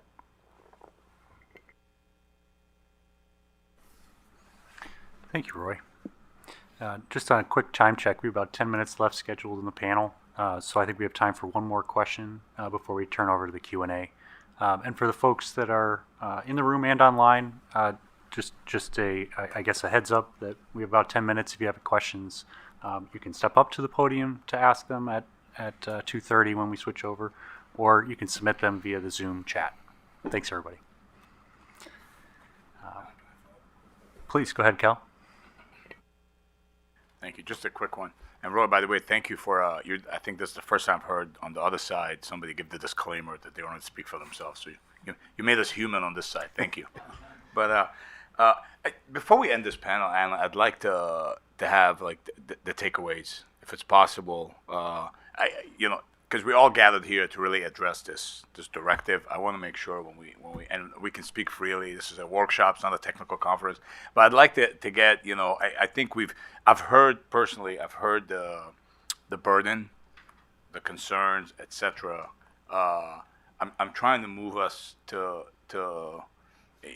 again, not speaking for the commission, but what possible solutions, what possible remedies to address this issue. I've heard some, but I'd like to, if we have time to dig, or I don't know if there's follow-up comments. I believe there are comments that we have after this supply chain, right? This workshop. So we look forward, if it's possible, to really do a deep dive into that as well. I think like from my takeaway on this panel is it's been great. I've heard especially the concerns, the not one size fits all, etc. But the next step on how to address this serious issue, I think I'd really look forward to that. And I'll turn. Yep, Joe. Yeah, just I think to that point, I've heard common themes, and just kind of rapid fire some questions so we get those sort of in the takeaways too. So Bob, would it be possible, hearing especially AJ's concerns, would it be possible for someone like Exeger to do a categorical analysis, say a particular type of transformer or breaker or HMI or SCADA system? Can you put sort of a categorical analysis and then customize it, say, if you will, to, say, SMUD, if there was anything like that could be possible? As a good business, I like to say anything's possible. But Joe, one of the things I look at that would help is these are the critical elements of supply chain supply for a function. I talked about analysis we did for high voltage power transformers, which was a categorical. That's a pretty broad categorical. We've done similar analysis for lithium-ion batteries, and this is what the supply base of lithium-ion batteries looks like that the utilities rely on. Analytic finding out there's a lot of stuff that's owned by Chinese companies, and even when you get past the Chinese company, there's a lot of stuff further on down the supply chain, as you know, within that. So it could be owned by an American company, but further on down there, you still have some of the same risk factors. And start to deploy against that sort of thing with what's most important functionally, give that to utilities and say, in general, we think the health of this supply base is overall like this, and so you might have to make trade-offs in terms of security and availability. These are the common security vulnerabilities, and then when you're looking for specific aspects of managing risk against your suppliers, you're getting it over a general overall picture. So that's the kind of idea that we've played with. Obviously, it's defining the hierarchy of how to do that, which you have to depend on the experts who know their supply base, and then the information sharing processes by which that information is shared. But that seems to me to be a kind of thing an ISAC could work on, or an association or something like that. Or our office. And I was going to loop you in next, Laura. So let me add something to that. So are the manufacturers getting enough information from the federal government? And Bob, do the vendors get enough information from the federal government? I also turn that to AJ and Roy as well, as far as what specific supply chain threats there might be, and how those threats affect, say, the procurement process and the evaluation process and the manufacturing process. I don't know if we're getting enough information. We are part of the Manufacturing Sector Coordinating Council. We also have several of our larger members. This is before my time. I can't take credit for this, but several of our larger members voluntarily have joined an affiliate program with the EISAC, and that is growing. And so that tells me there's some value and a great deal of value that's coming to them in terms of better understanding threat landscapes. And we are encouraging of them to put information back into the EISAC system. I will say, to follow on to Bob's answer and scenario, I think it's helpful as we all think about engaging more deeply with electrical manufacturers, very diverse companies, global with large North American footprints, but in the operational standards heart of the companies, they are trained to think in product categories. So it's not as sprawling and difficult to break into approachable pieces as it might seem from the outside. But if we're being assessed, we want to be active participants in that conversation, because in utility world, if you know one utility, you know one utility. Very much the same in manufacturing. These are very diverse companies. Just one quick thing, Cal, then I'm done. So I just turn this to AJ. One of the things that Bob did in his career, Department of Homeland Security, he set up what was termed, if I get this right, Bob, Information and Communications Technology Supply Chain Risk Management Task Force. The information and communication technology sector under constant attack, constant threat, lots of lessons learned. Are you aware of any of the products that they've put out? For instance, they have a small business, a whole sector, a whole subcategory for small business engagement as far as how to leverage government resources, tools, working with small vendors. Are you aware of any of those products? Have you seen any of that information? Yes. Let me answer both questions, actually. I think the EISAC is doing a phenomenal job with providing us information on indicators of compromise, the things that my engineers use within my security operations center, vulnerability management, and so forth. We also take advantage of the opportunity to share information through the EISAC, sometimes anonymously, to be shared with the other utilities in case we are seeing also an attack or a threat within our space. We also partner very closely with the FBI in terms of any local things that may be happening, and we also have a connection with DHS CISA representative that's local within the Sacramento area. I will say now, if we're focusing on the type of threats that are coming from the supply chain, are we getting anything that we can use proactively necessarily and inject into scenarios within our space from the EISAC? I can't speak to that, but I would imagine that my engineers would say there's probably a balance. Now, moving to the second piece, I was very happy about the stand-up of CISA, I think is who you're referring to in the organization, meaning the Cybersecurity Infrastructure and Security Agency under the Department of Homeland Security. They do have, and they have provided some valuable products.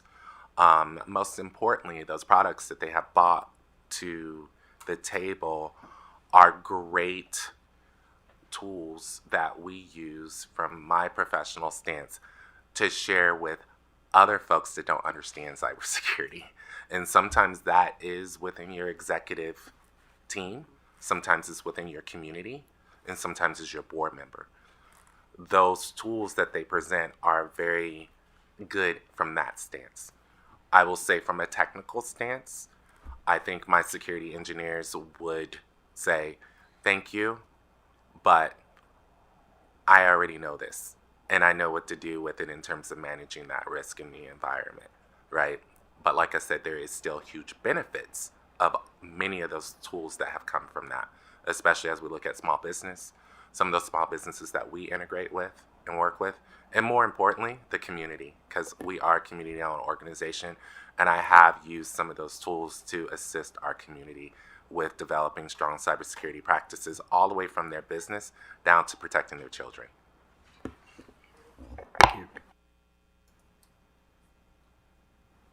Yeah. No problem. All right. We're right on schedule here. We're going to open up all. We've already been doing some Q&A.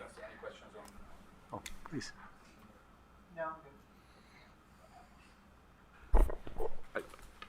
As I reflect on the questions and where we're at today, I see a challenge here in the sense that as we have developed the power system over the years, we've had a kind of a design basis, setting standards at a minimum set. Can you hear me? It is. I'm just a soft-spoken guy. In a sense that, what is the level of risk that we're willing to accept here? And there's a minimum set, generally set in NERC standards. If you look at the hardware side, TPL, and you look at the operations contingency reserves and what have you, and here we don't have that kind of feel for what is that risk target that we're willing to live with, and beyond which we're going to survive, figure out, manage. How do we simulate some of these challenges on the system? We talked a little bit about the design basis when you start talking about really what I used to call kind of cyber-informed engineering, or I guess what was the word they were using? Cyber design, secure by design, right? To what level, right? And I think that's one thing that we struggle with, and I think so. We spend a lot of time with, the different processes, but what are we trying to design to? Is it zero tolerance? Or is it to some level which we can design to, and beyond which then we simulate and we understand the implications? We have very much like the TPL structure, you might say, and so I think that's one of the challenges we have is an agreed level of risk that the industry has said this is what we're going to accept, and we are going to design to this level. And we are able to simulate those impacts, and then no matter what the types of impacts or attacks might be, and I think that's really one of the significant challenges we have. So, that's not a question, that's a comment, and how we got here and where do we want to go. And Manny's going to correct everything I just said. No, as always, you inspire me, Mark. I think what Mark says is spot on, but what many of the panelists said too is. Keeping in mind scalability and applicability, and I like what Bob said, it's about criticality too, right? And when you look at, this universe of products and services and software and hardware, it continues to expand. And what level of diligence do we have to go down to? All these things run on servers, on operating systems, on all sorts of things. And that's different depending on that there are differences in the hardware and the software side. And again, back to Mark's point, what's the level? So you might design for a particular condition on one platform or one layer of this. Well, what about the other layers, right? And how do we think about that as well, too? Mark, you brought up a very interesting point through discussions that we were having prior to me coming here today. I had some time to reflect. Some vendors actually state that they've designed in accordance with SIP standards. Well, how do we validate that? Right? And we, as an entity, we have to prove compliance to what we've deployed in accordance with our system. So when you're getting messages like that from commercial vendors, we're looking and say, well, maybe that might be our best option to go with. We also have to consider that some of these vendors are coming and independently operating within the utility space is their technology. So again, I think it's supply chain is prudent that we figure out how best to validate and verify from an industry standpoint the accuracy of the information that they're providing about their security practices, their tools, and not only just the tools and the practices, but what are those controls that we were just speaking of that Manny mentioned that are there that can be inherited into our environment, or those controls that we have to spend money to augment to ensure that we're ensuring the safety and reliability and the security of our grid. It's like you would be for a breaker or a transformer. You know, what are the levels of the specifications that you have, and it's a similar type piece than for supply chain. Yeah.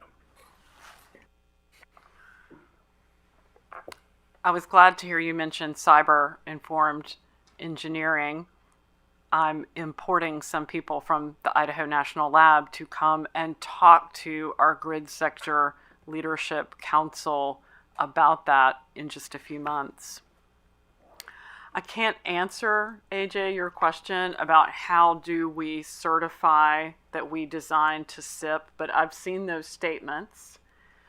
They are accompanied by a list of standards with an alphabet soup of numbers and names from NEMA and then from our sister standards development organizations. And so, as I addressed earlier, that's the type of in-depth technical information that NEMA and our members who are involved in standards development and our staff, we would be glad to bring into forums like this to deepen understanding.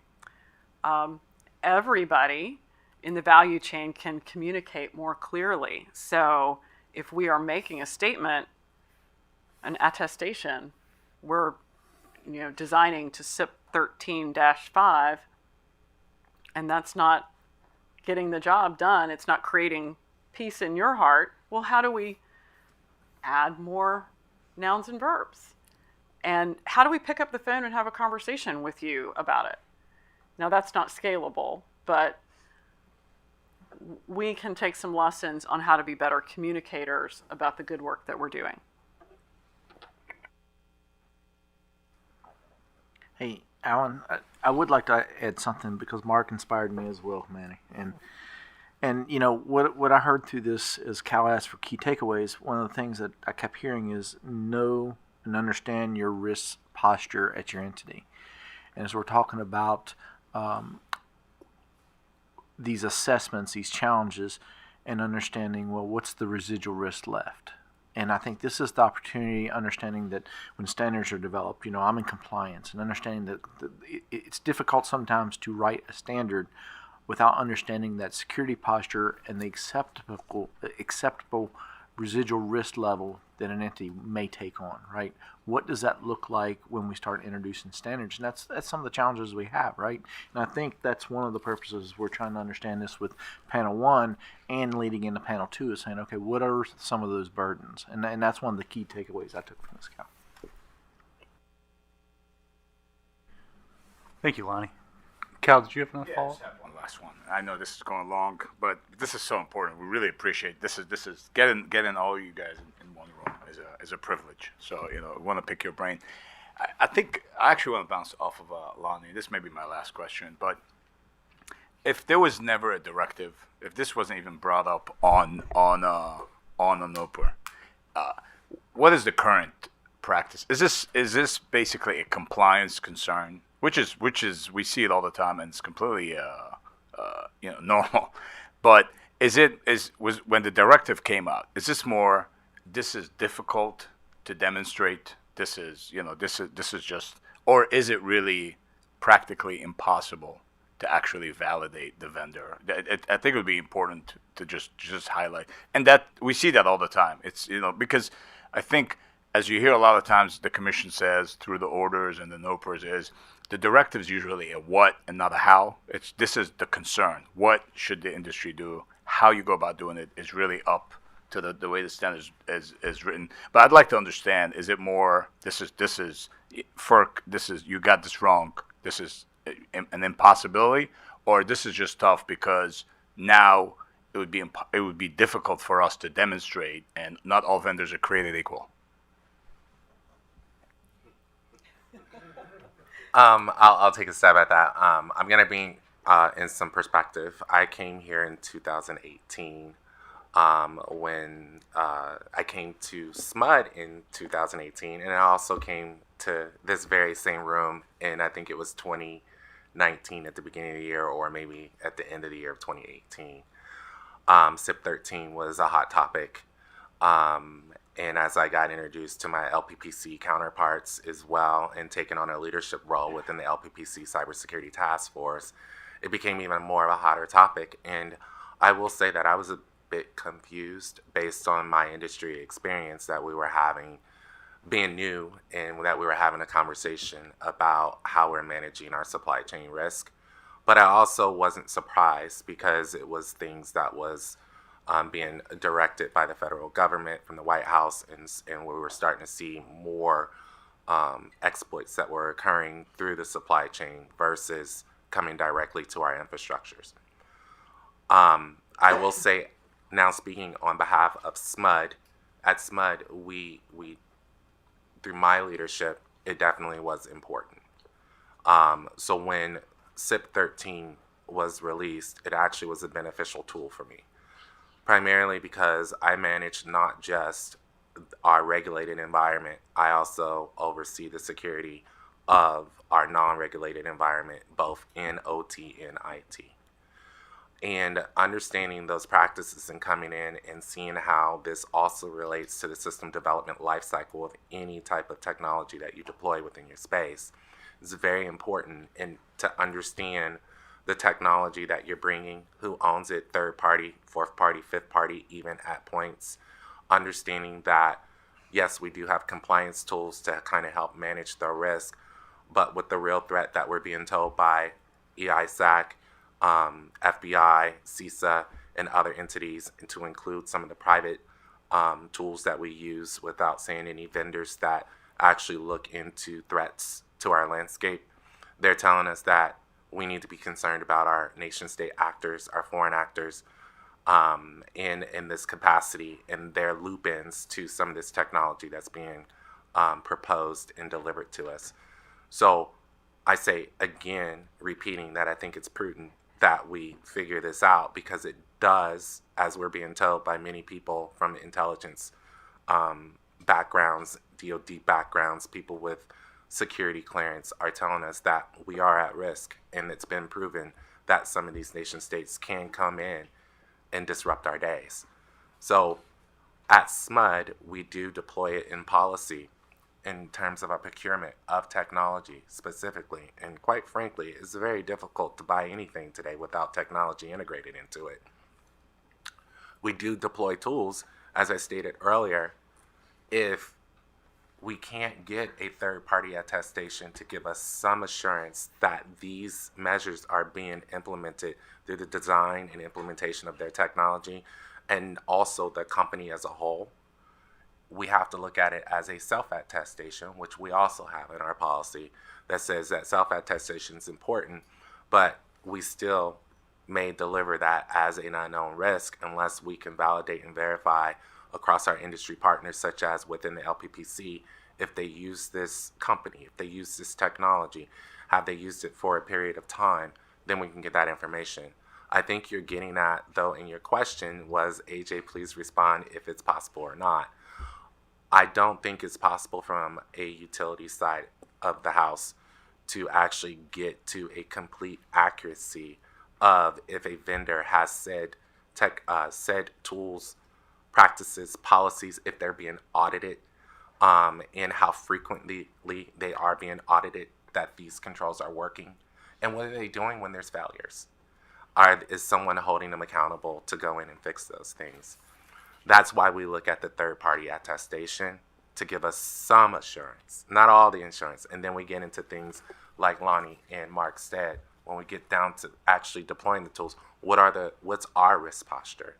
what can we actually absorb? What is our tolerance for risk as well comes into the equation. And I will say the maturity across the different LPPC members, it varies. So again, the information of it being validated by another entity such as the DoD, NERC, FERC, any other government entity, Idaho National Labs, to that point of getting us some more assurance that this is a certified tool and it has been proven that there is security in place in these different areas, we can then use that information to truly understand how to integrate it into our environments. If you don't mind, and now I'll put out my disclaimer. I'm speaking for myself as a former CIO and CISO as well too.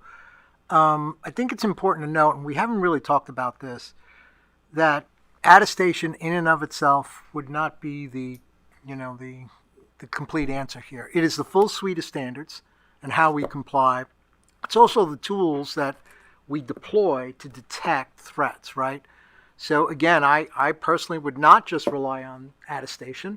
I'd want to have it, but I'd want to make sure my endpoint protection is there, my network monitoring is there, all the tools that we talk about, either through our standards or in other discussions, which you all have, right? Are important. So I think we could also, we run the risk of fooling ourselves that attestation is the silver bullet here. And I would throw that out there for consideration as well. Apologize for taking this too long. AJ, you sparked a thought in my mind. Remembering this is an interconnected system. And if we have this unevenness and a willingness to accept risks, are you comfortable that your neighbors are at the same level as you are, because they can take you down too, right?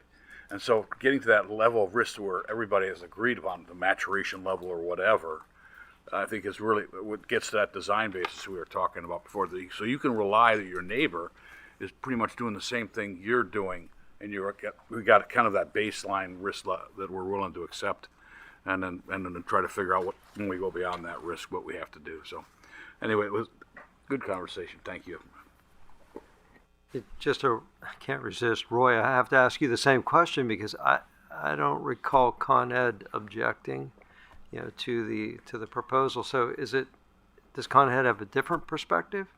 Yes, thanks for the question, Joe. I certainly don't want to speak for all of Con Edison. There are many stakeholders that have an opinion and a desire for how things will shape. I didn't come here prepared to share the company's position on this issue, but my experience there has informed me of what could be possible.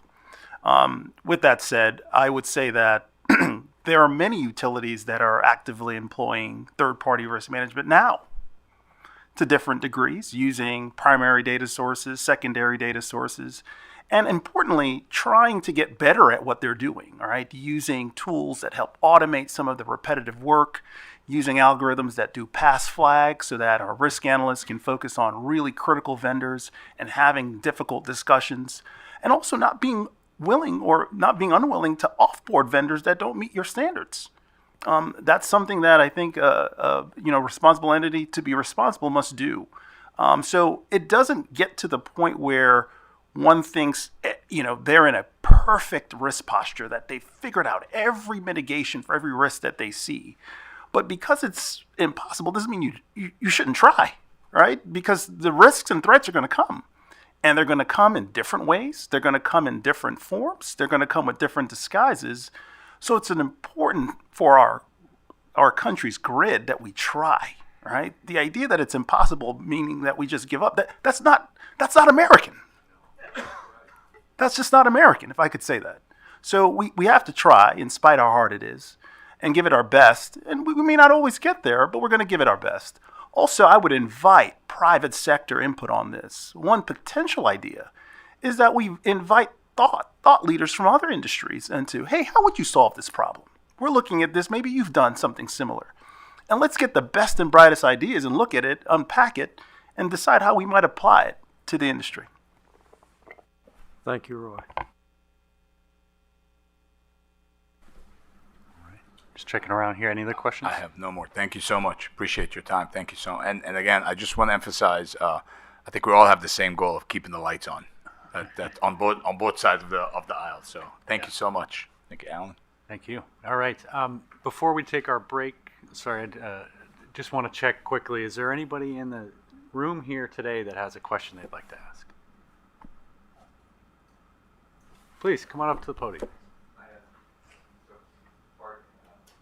So as folks that I know here know, I'm just a dumb lawyer. And so I don't offer nearly the expertise that Roy and AJ and others on the panel do. Forgive me, I'm John Schneider, I represent the Large Public Power Council. And I'm prompted to speak in part in response to your question, Cal, which is the question whether this is a compliance concern or this is something we just can't do. Right. And so in the first instance, I have to say that when we looked at this, and again, from the perspective of somebody who counsels people on compliance, of course it's a compliance concern. It's an enormous compliance concern. And it's driven in part by the observation that the responsible entities are, to say the least, in a really awkward position in this context. They've long been used to responding to the SIP standards. They understand that they're directly responsible for their own organizations and for managing the risks that they themselves have hands-on experience in managing. But you're putting them in a position, something like the position that NERC is in, or the regional entities are in regulating their suppliers.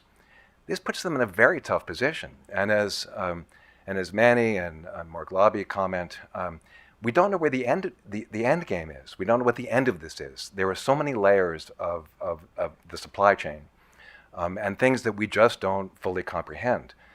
And to Roy's point, is it un-American not to give it a shot? Yeah, we would give it a shot. And the NOPR and the elements of the NOPR that we have not objected to include a requirement to address the known risks.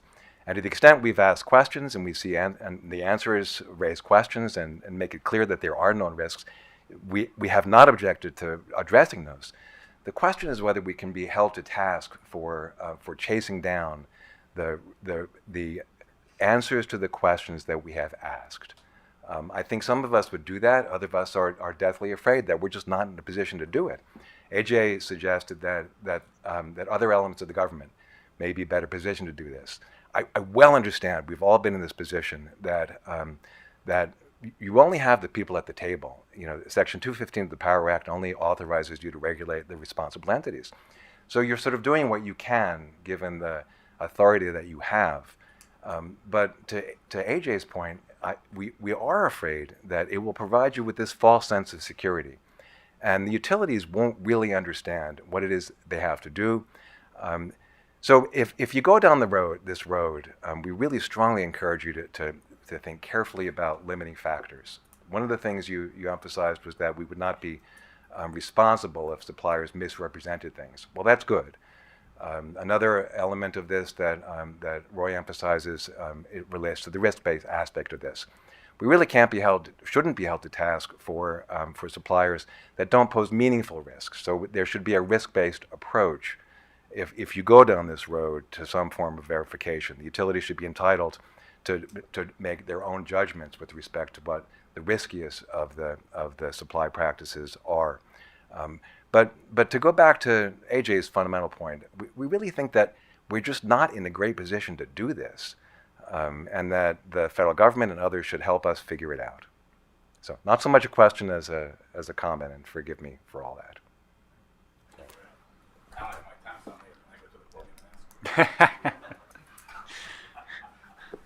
Of course you can, Cal. All right. Any other questions in the room? Okay. Well, we are right on schedule. So let's go ahead and take our break here. We're going to reconvene at 3:15 for panel 2. Thanks, everybody.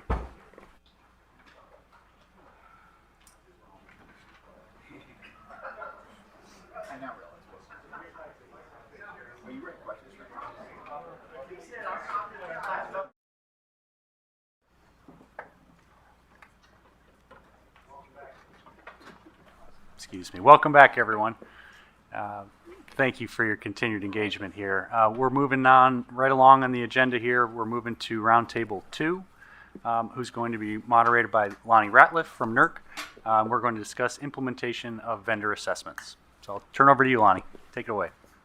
Great, thank you, Alan. Panel 1, that was a great conversation.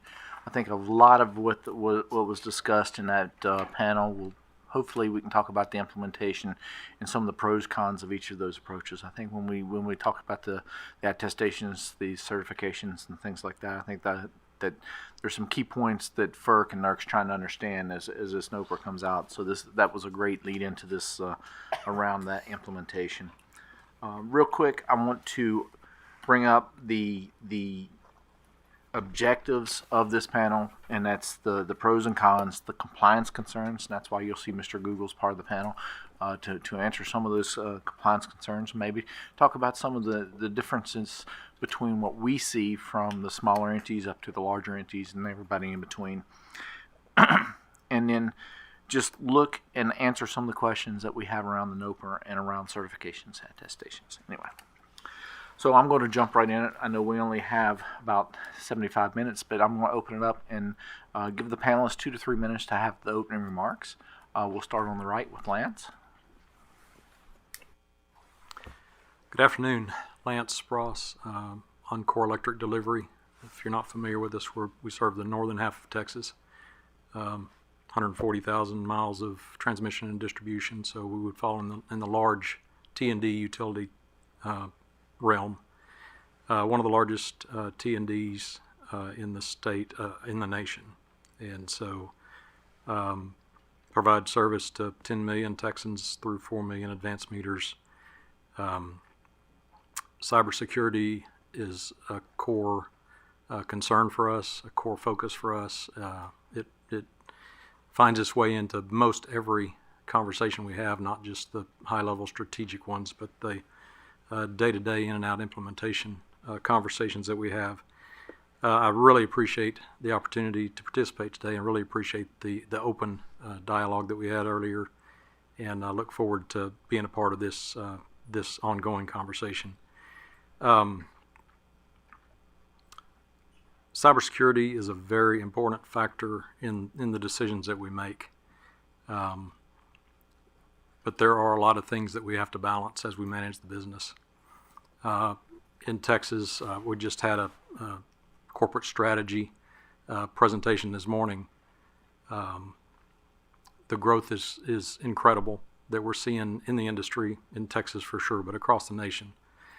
It's very important that we get the cybersecurity aspects of it right, but it's also very important that we have a good selection of vendors that are qualified to supply the industry. I think we're looking at tens of billions of dollars of investment just on our system in the next 5 years. And so we've got to have a good group that we can choose from and work with. One of the things that we really have as a core position for our supply chain processes is the ability to build deep relationships with our vendors. We think that is probably our primary benefit that we can have as far as knowing what the risks are that our vendors bring, working with them at various levels of the organization, making sure we understand how their organization functions, understand their supply chain, understand how their product and the risks that their products bring to our system can be mitigated as appropriate or can't be allowed. And so those relationships that we're able to build as a large utility, I think we have a little bit of an advantage there. But it's certainly a big piece of, I think, our defense against the risks that are coming our way. So. Great, thank you, Mr. Spross. Up next is Mr. Fee at Entergy. Good afternoon, Commissioners. Cal, fellow panelists, thank you for having me here today. My name is Darlington Fee, but please feel free to call me by my nickname of Dart. I am Senior Manager of Risk and Compliance at Entergy, where we've served our communities for just over 110 years. I am also head of our supply chain third-party risk management program at the company, where I helped to actually build that program from the ground up inclusive of launching our SIP 13 program. I also oversee our procurement policy as well as SOX and operational controls for procurement and supply chain. My work focuses on driving compliance, strengthening vendor governance, and enhancing our operational efficiency, all while trying to align with applicable laws, regulations, and industry standards. On a personal note, I'm a native New Orleanian. I got my start in small family business, where I focused on technology and sourcing at the very earliest of my career. I later earned my MBA from Tulane University, graduating just 2 weeks before Hurricane Katrina hit the city. Like so many in our community, where Entergy serves over 3 million customers across Texas, Louisiana, Mississippi, and Arkansas, I had to rebuild my career in life after that storm. And so reliability and the dependability of our sector and the service that we provide is personally important to me. Following Katrina, I transitioned into global financial services, still in the procurement and supply chain side of things, inclusive of vendor risk management and governance, ultimately making my way back home to the city of New Orleans, where I'm proud to again be a resident. Securing the bulk power system, it requires strong collaboration, and strong collaboration between electric companies, our vendors, policymakers, and regulators. So I'm very encouraged by this forum today. It's my first time participating, and it's been very inspiring and eye-opening. So thank you again for having us here.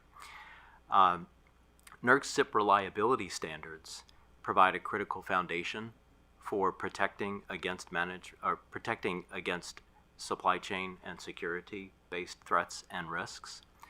But they are only one piece of a broader supply chain risk management strategy. Comprehensive programs, including risk assessments, baselines, vulnerability testing, and patch management, as we kind of talked in panel number 1, are all also essential tools throughout the product life cycle to help reduce cyber and operational risks. Individual, as we discussed earlier today, I'd also like to thank some of my colleagues back at Entergy, inclusive of a few that I'll name: Sukeshi Patel, Dylan Goins, Leo Laria, and Scott Villa, as well as Dan Miller and Andy Ralph. So thank you for giving me a moment to give those people the credit for the work that they do in our security environment. Thank you.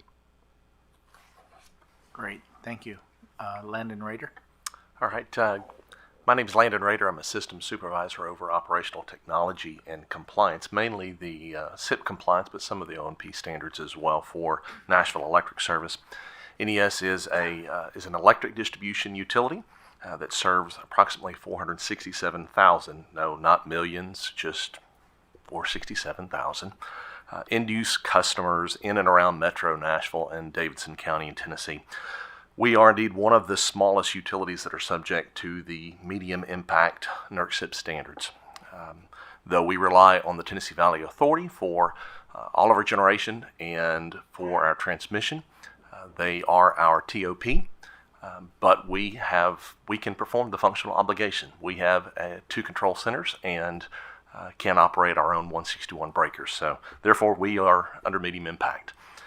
We have a very, very small staff that works diligently to not only comply with NERC SIP standards, but our main focus is securely operating and making sure we have a resilient and reliable BES cyber system, and we have a private network to all of our substations that interconnect all of our facilities. So that's our main focus, and then we do compliance as well. So we wear multiple hats every day, and then when a storm hits, well, we've got a different focus, get the lights back on. So a very small, capable staff of mostly electrical engineers that do a lot of this work. Also, I'm here on behalf of the American Public Power Association. They are our voice and the voice of many not-for-profit community-owned utilities that serve over 2,000 towns and cities. They have represent 54 million folks throughout 49 states and about 15% of all the sales of electric energy to end-use consumers. We are public utilities that focus on load serving. With the primary goal of providing these communities we serve with safe, reliable electric service at the lowest reasonable cost, consistent with good environmental stewardship. And this orientation aligns the interest of utilities with the long-term interest of our residents and businesses in our communities. As AJ mentioned a while ago, the APPA and the LPPC, which we're a part of, filed joint comments for the FERC NOPR. And at a high level, we're mainly concerned about how the individual utilities are going to be able to withstand the requirement to validate, particularly when you're looking at the size of our entity and our manpower. How can we, with our little ability, validate what the big boys are doing? With what the large companies, with all of their resources and all of their vast capabilities and products, really. How are we supposed to figure out what they're actually doing? And what they said was correct. It came from their legal department. We assume it's okay. So, thank you, and it's an honor to be here. I'm humbled to be a part of this group. Great. Thank you, Lance. And Mr. Google. Thanks, Lonnie, and everybody. Howard Google, Senior Vice President of Regulatory Oversight at NERC. Basically, it's a kind of a long phrase for saying that the oversight of the CMEP for North America resides under my group. I'm here. I won't spend a lot of time talking about my background or things here. I'm here to provide some thoughts, if you will, as far as compliance and enforcement is concerned. For the standards. I'll quote you, Cal, I'm also not speaking on behalf of NERC, but providing some of my thoughts in those areas. It was brought out earlier, and I'd just like to reemphasize the fact that when you look at the body of standards, we consider them a suite. And that looking at one particular standard in and of itself may not provide a complete view of how the protections can be done. Even just looking at the SIP standards and not looking at the O&P side too doesn't give you a complete view of everything that can be done from a reliability standpoint. So some of the things that we'll talk about today, I think will encompass some of the things that are also composed in some of the other O&P standards and throughout the SIP suite that may not be directly covered in SIP 13. Just as we talk through today, you may hear me refer to some of those other things too. Thank you. Great, thank you. I want to lead into our first question. Panel 1 did a great job, and they spoke about many of the challenges around the different approaches. And I think the primary approaches that they talked about was this assessment, self-assessments, or attestations, right? Certifications, and understanding those. They were talking about some of the challenges around resources, expenses, time to procure. We'd like to start it off by understanding, okay, we've got a panel of really small utility and very large utilities. And what's unique for challenges that each may come to as we talk about these opportunities or different approaches. Landon, you want to take it first? All right, so I'd be amiss if I didn't start with simply manpower. Like I said earlier, we keep the lights on and we secure. So manpower is a huge issue for us. However, we have limited negotiating power. Our entity really can't go push anybody around. We can ask for you to sign our terms and conditions. We can ask for you to sign our contract. But oftentimes that turns into, well, if you want to do business with us, you're going to sign ours. So it's our legal and political clout is very limited when it comes to the procurement process. Also, we really got to figure out how much we can spend without some type of material benefit. So how much do we spend to make sure we're secure because we are a not-for-profit and in the end we can't raise our rates. Well, we have to raise our rates in order to be able to do some of these things, and that kind of changes the whole dynamic, and we're bearing a burden of compliance that we can't swallow if things change and we can't show an improvement for that to our customers. So those are a couple of big things. Great. Thank you. Dart? Yeah, thanks for the question, Lonnie. And Landon, I appreciate your perspective and answer. And it's interesting from our point of view how similar the small and large organizations of the utility sector are when it comes to negotiating with some of the giant organizations that provide technology and technology-based services to our industry. Often, as my colleague mentioned, when we get to that negotiating table, we feel the pressure to simply sign their paper as well, as the saying goes. I think in addition, and pivoting off of the smaller utility perspective and into the larger utility perspective, larger utilities face a scale and complexity problem when it comes to addressing these types of risks and the topics we've been discussing. We rely on automation and tools and additional resources that some of the smaller utilities may not have, but those themselves introduce some challenges and problems as well. We may have expertise, but we also have complexity within our organization. The smaller utilities may not have that in-house expertise, but they may be a little bit closer to the problem, which, if I bring up the point of optics, oftentimes the closer we are to a known risk or an emerging risk, then the more quickly we can react and respond. Not to say that a large utility can't, but I think there's an interesting debate to be had around is the small organization nimble and perhaps better suited in some cases to address risks or at least be aware? And does scale and complexity of a large organization in some cases perhaps prevent us from being able to act as nimbly as some of our smaller peers might be able to? I think when we contemplate regulation, this is something that's important to consider. The expression used earlier this afternoon was there's no one solution or silver bullet. And I think that's also represented in the fact that there's no one-sized organization and no one specific issue that we're trying to address, but instead it's a broad area of risk that we're trying to address here. Thank you. Lance?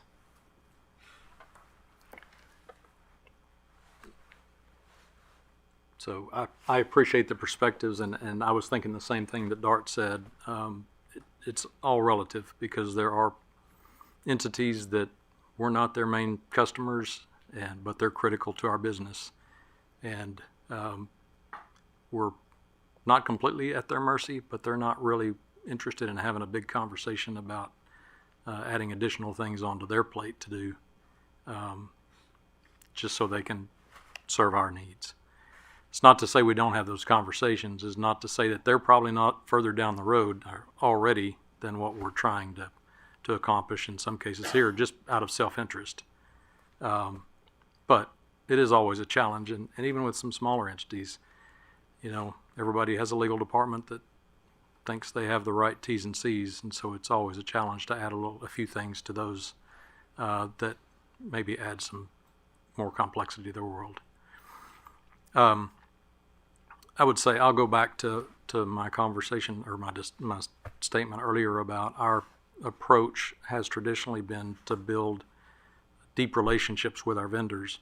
That means we tended to have fewer major vendors. So the strategy conversation that was going on with the company this morning, the example came up. We traditionally have had one, it's a little bit out of scope, but one high voltage breaker manufacturer that we chose to do business with, and we knew them very deeply, and they knew us very deeply. Within post-COVID, we now have 5 different high voltage breaker manufacturers. We had to do that because of some of the weaknesses that came out through the COVID process in the supply chain, but also just because no one vendor, no 2 vendors can provide the kind of manufacturing volume that's going to be required to meet the demands of our customers going forward.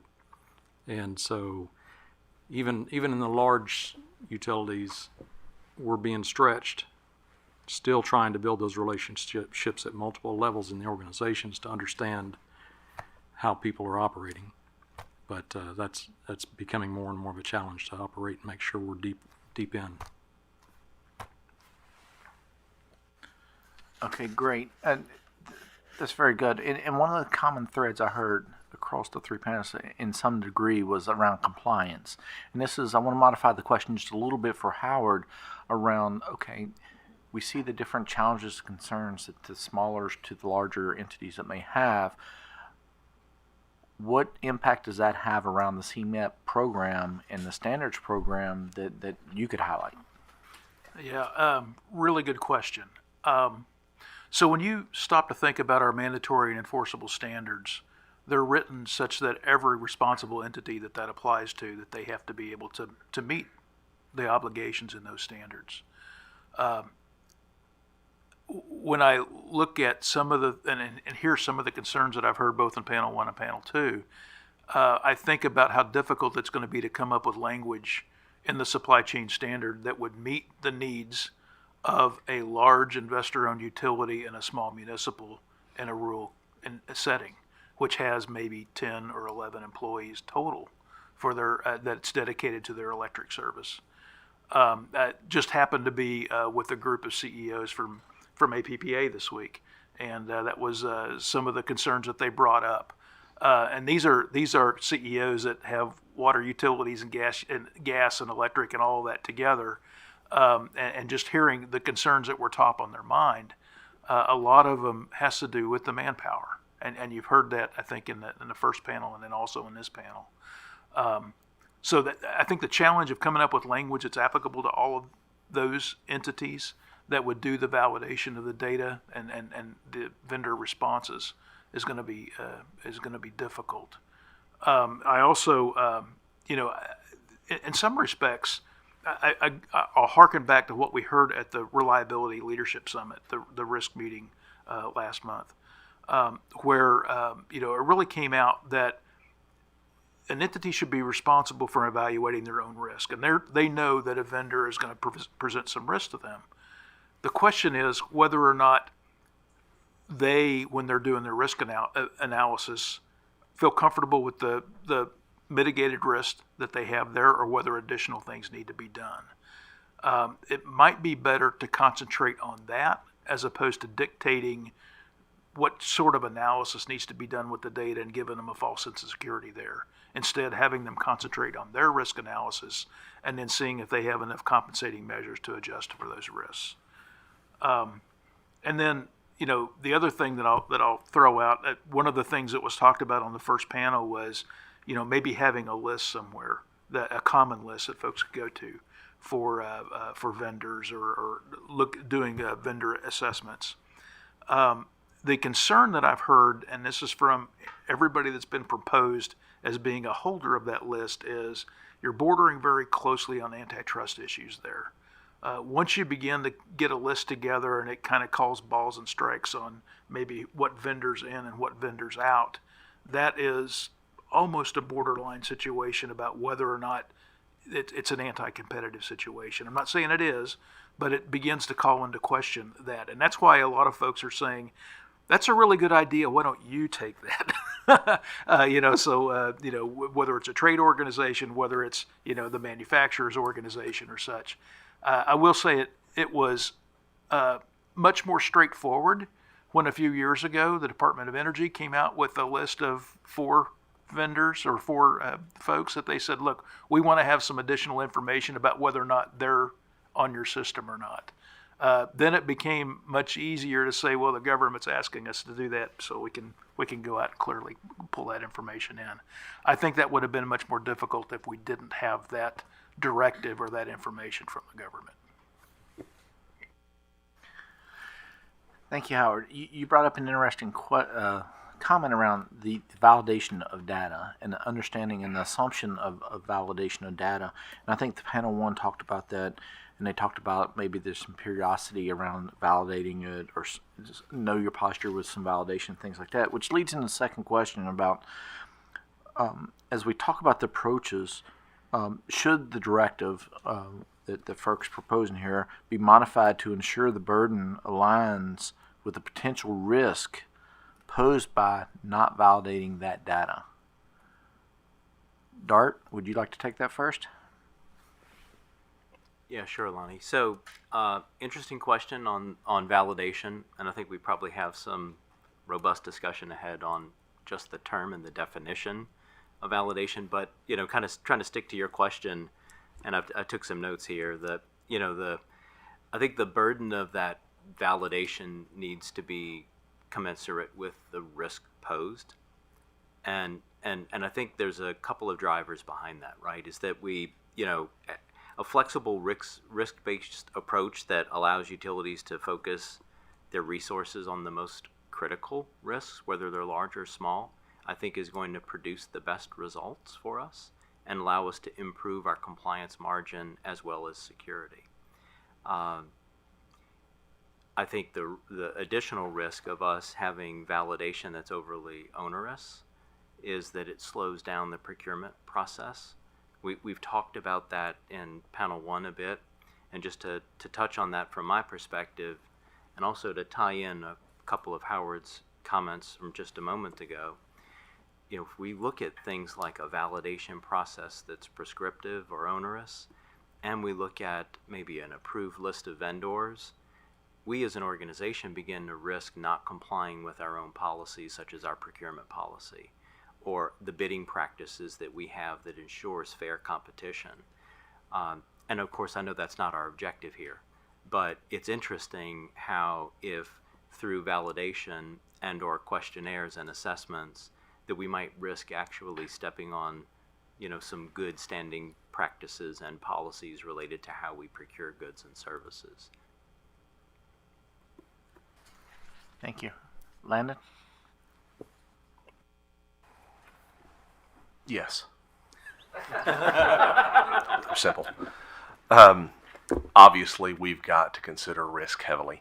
One of the things that's come to mind several times as we've talked and heard people today is who is a vendor?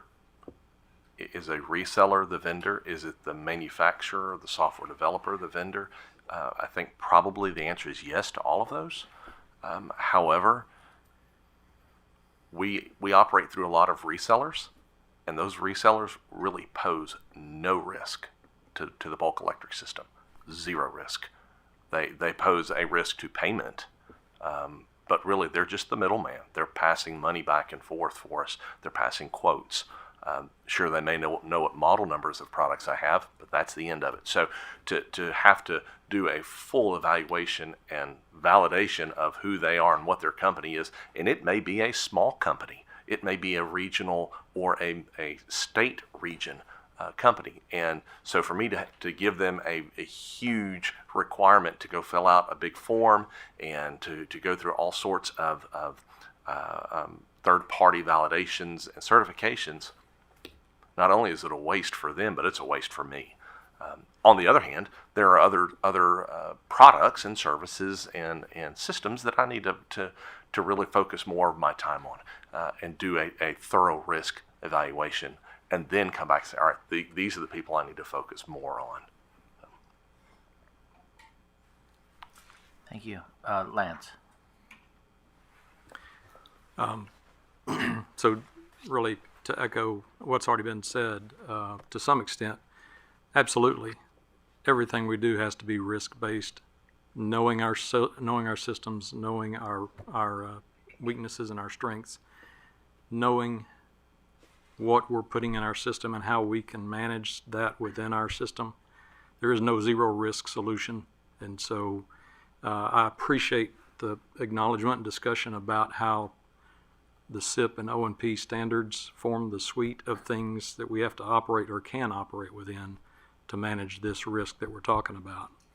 And so we have this, it's not just a dual mandate, but in this case we're talking about a dual mandate of we've got to get the proper equipment and services to serve the customers that are coming our way. We've got to make sure that we've got a secure, safe, reliable, resilient system. And we've got to balance those things, which means we may have to have a piece of equipment on our system that in the perfect world we wouldn't deploy. But because we have this environment, we can ramp up monitoring or ramp down monitoring or, make other modifications to the way that we approach our business to adjust for it. And we have to be doing that because we know our system the best. But certainly the requirements that come our way as regulations has to enable us to be able to do that. Risk management, knowing our system the best. Howard, anything you want to add? Yeah, I don't think I've got anything to add to what my three colleagues have said here. I think they've captured it pretty well. All right. Thank you. And that leads in interesting discussion because I think Dart and Landon brought it up about validated data. What does that look like? What do we mean when we talk about validated data, right? One of the questions should be, what should the final rule indicate appropriate extent of validation, of completeness and accuracy? What level of rigor should be expected? How could that be captured in that order? I know we talked about risk-based, but is there a level of rigor that should be expected around those validation? You want to go? Go ahead, Dart. Well, maybe I'll start us off, and I'll try to be brief. But I mean, I would say the final rule should prioritize a plan-based compliance model, right? Where we've got a plan in place that we can look for, where utilities are measured, whether they have and follow that plan. We've seen this through SIP 13. Have a plan and follow it, and for the most part, I think that works. If we tie in the validation piece along with the definition, I think that could help a long way. Yeah. All right, Lance. I think the necessity of industry collaboration has been talked about a little bit in here today, but I want to really drive that home and to tie into what Dart said. I agree. The way that we have it built now, where we have a plan and we're held accountable for executing that plan appropriately, I think that is appropriate. But when you stack on top of that good engagement with industry collaboration with NERC and FERC and NATF and EEI and the various groups, then we can start sharing our best practices. And so I think whatever we do from a regulation perspective, we need to make sure we don't tie it down so tightly that we can't leverage each other's best practices and also have the agility to address the issues that are hitting us in the face real time. And so I think the collaboration piece of it is huge. To answer directly, though, I think the plan and plan execution approach is really a good place to be at this point. It's been said, and I'll say it again, one size does not fit all. I think the discussion on how the other SIP standards play into this, it's not like SIP 13 stands alone. And so we do all the other stuff knowing that probably one of them is not going to be fully vetted or fully, we may fall short on something. That's why there's this defense in-depth concept even on the standards. And so we could spend our entire existence on validating and tracking down all of this information, and I don't know that it would do the grid any good. In the end, we would be leaving something else undone. And Howard, they brought up the standards in the suite and defense in depth, which thank you, Mr. Rader. Is there anything you want to expand on that and talk about the suite and how they may go into play around either prescriptive type of standards, which, the plan and execute the plan? Yeah, so kind of a couple of applications on that. One, it's funny, I just wrote down that no one size fits all right as you were saying that. So great minds think alike here. I would say that, part of this depends on the application. I'm going to be probably, if I wanted to write a prescriptive way to deal with vendor validation and validation of responses, if you will, or data, I'm not sure that my concern on that will be as much for a physical device that doesn't have IP and routable protocol to it than it would be if I have a device that does. So for instance, if I'm buying a 345 kV breaker that I've specified, is just going to be a dumb piece of equipment, and I make sure that, there aren't any ways to communicate with it other than just sending a trip signal to it, I probably am not going to have the same specifications for that than I would be for a microprocessor-based relay that I'm planning on accessing it through some sort of routable protocol. And so to write a requirement, I think, in SIP 13 that tries to be a cookie cutter that fits both of those applications may be extremely difficult.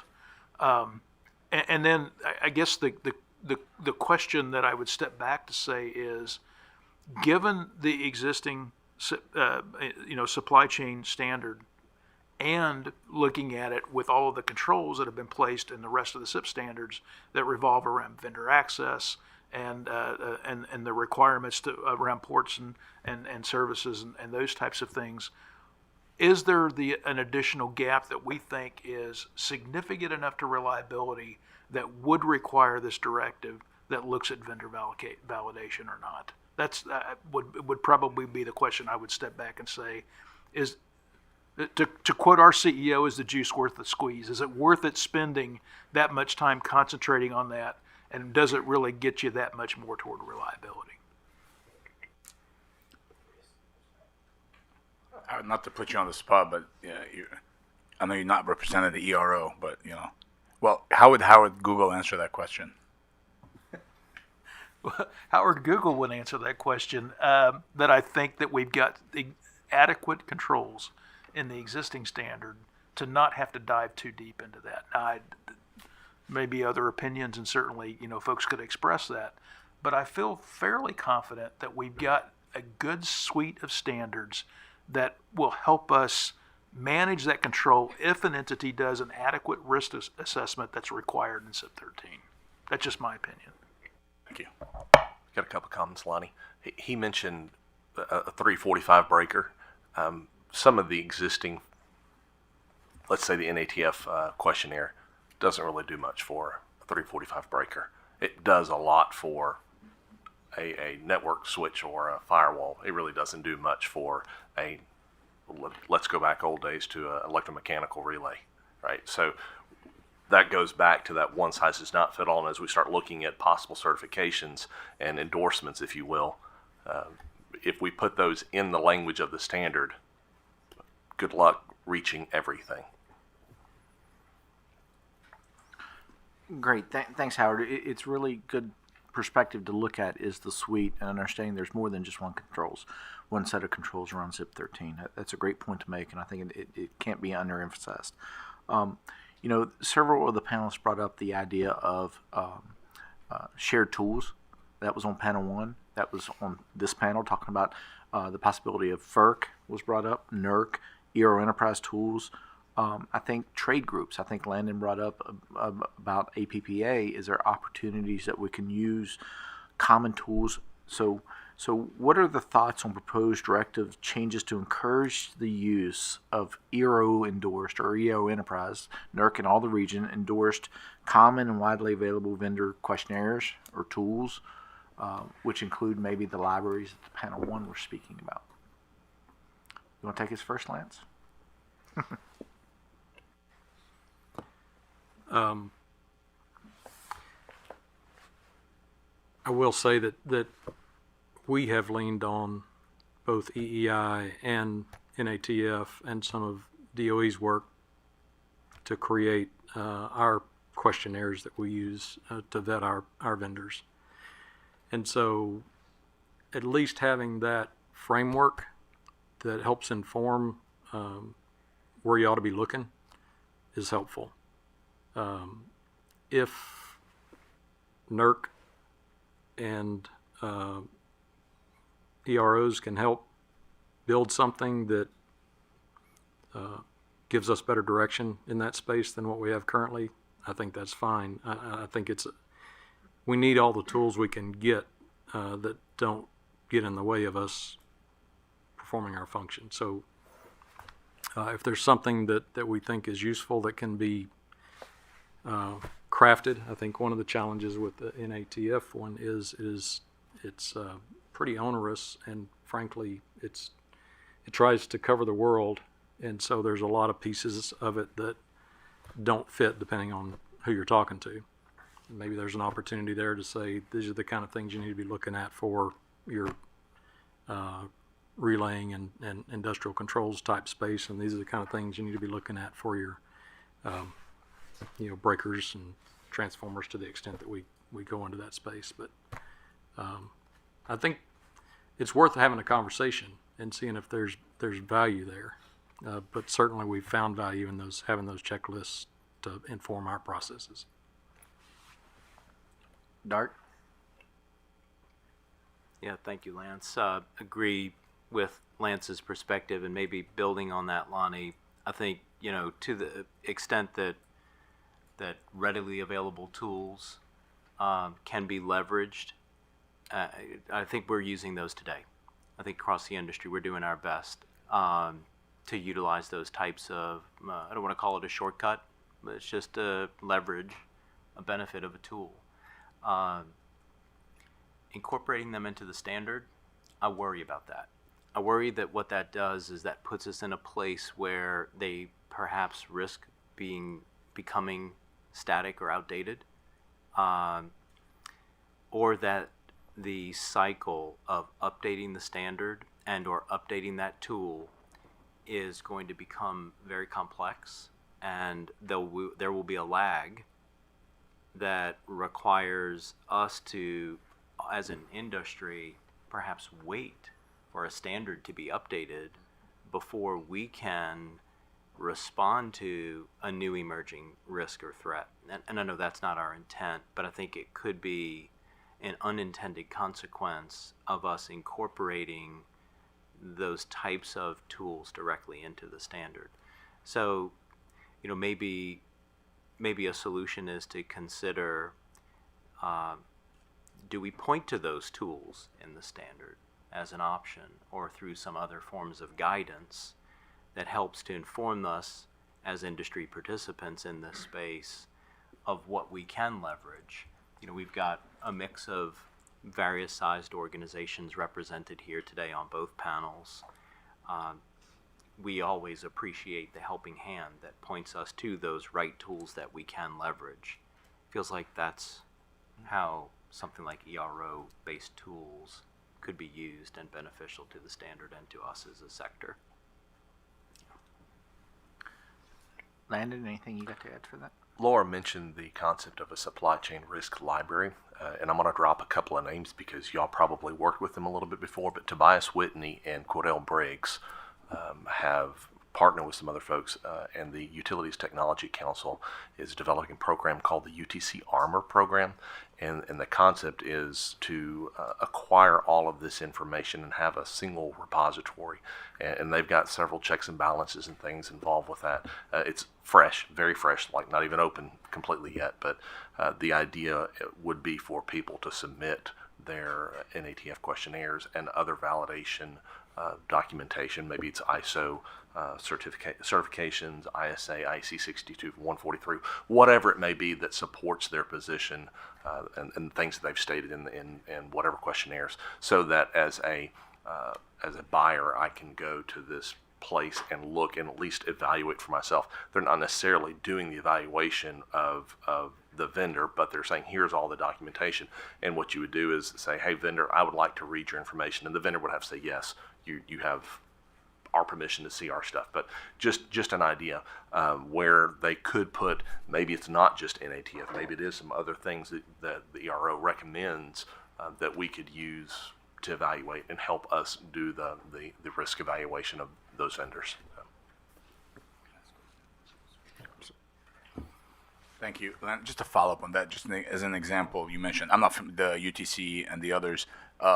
Hypothetically speaking, if such an entity existed where they have a list or so forth, would there be like indemnification clauses, or what if one of the vendors that are actually approved ends up having a vulnerability that affected the system?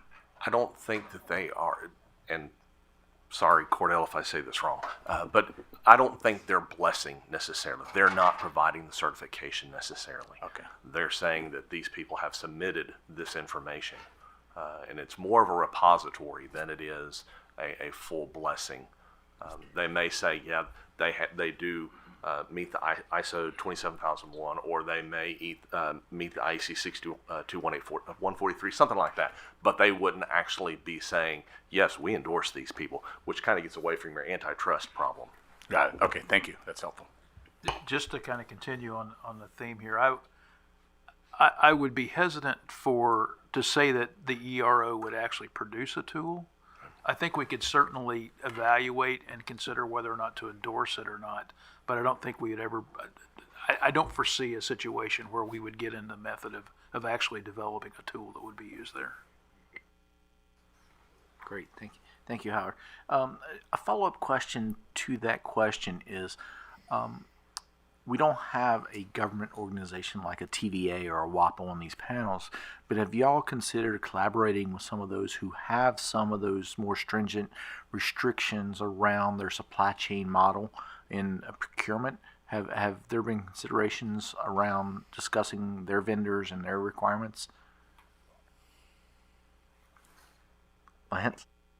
Well, I'll echo what Howard said.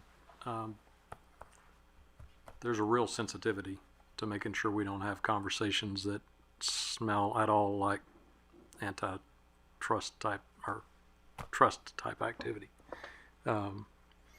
So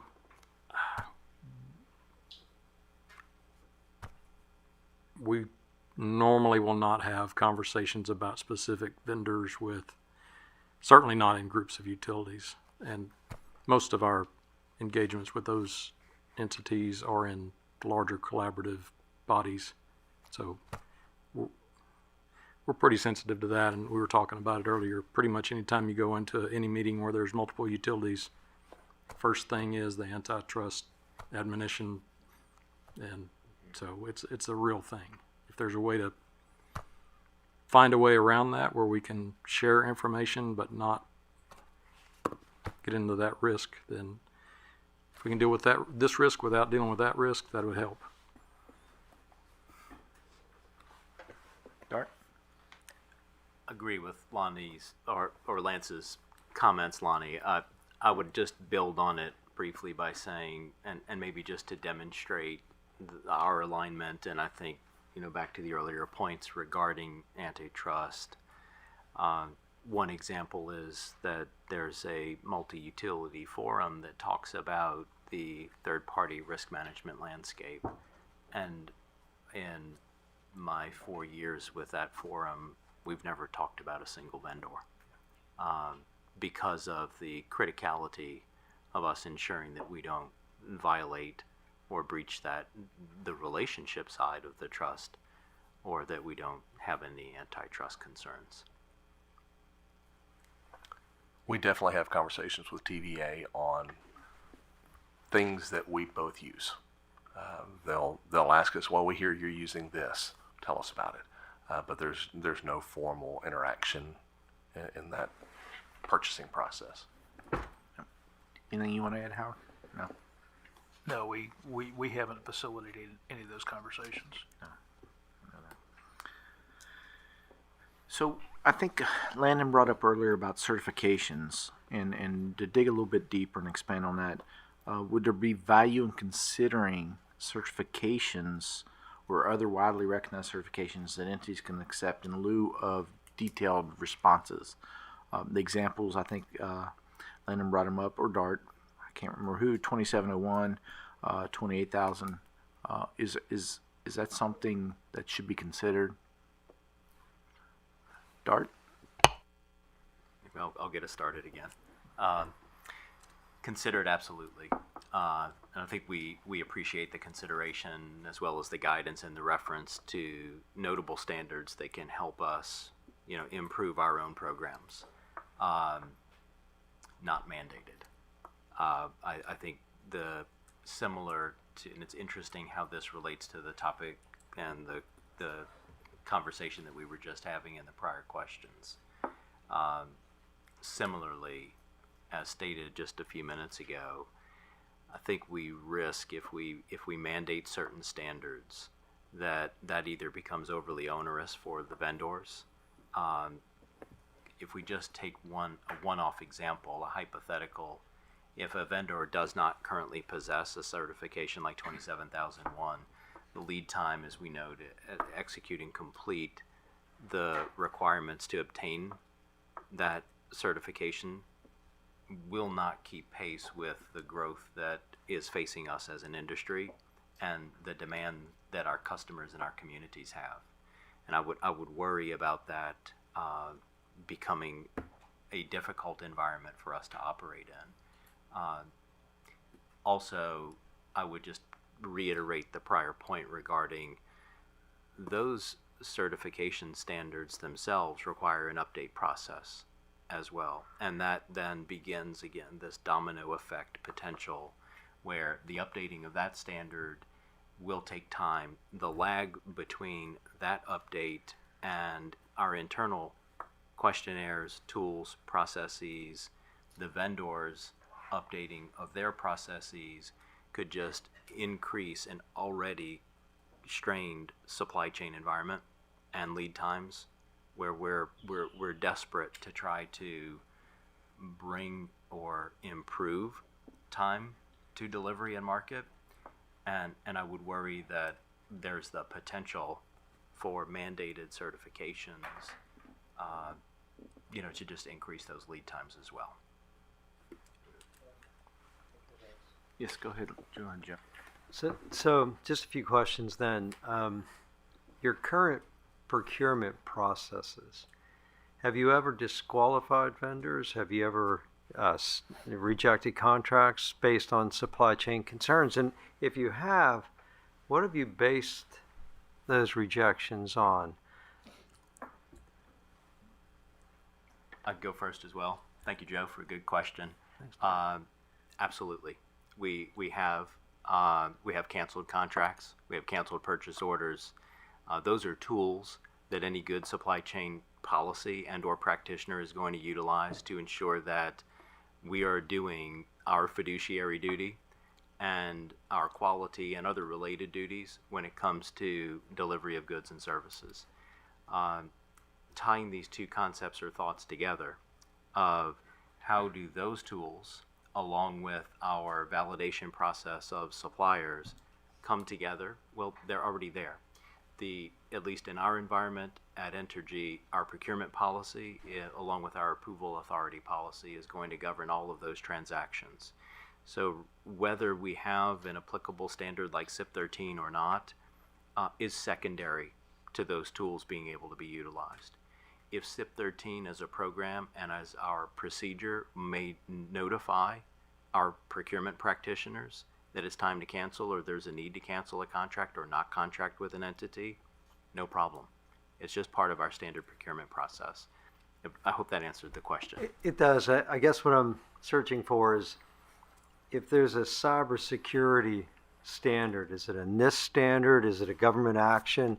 It could be, for instance, the Defense Authorization Act, where there were prohibited vendors for the DoD to procure equipment from. It could be a binding operational directive.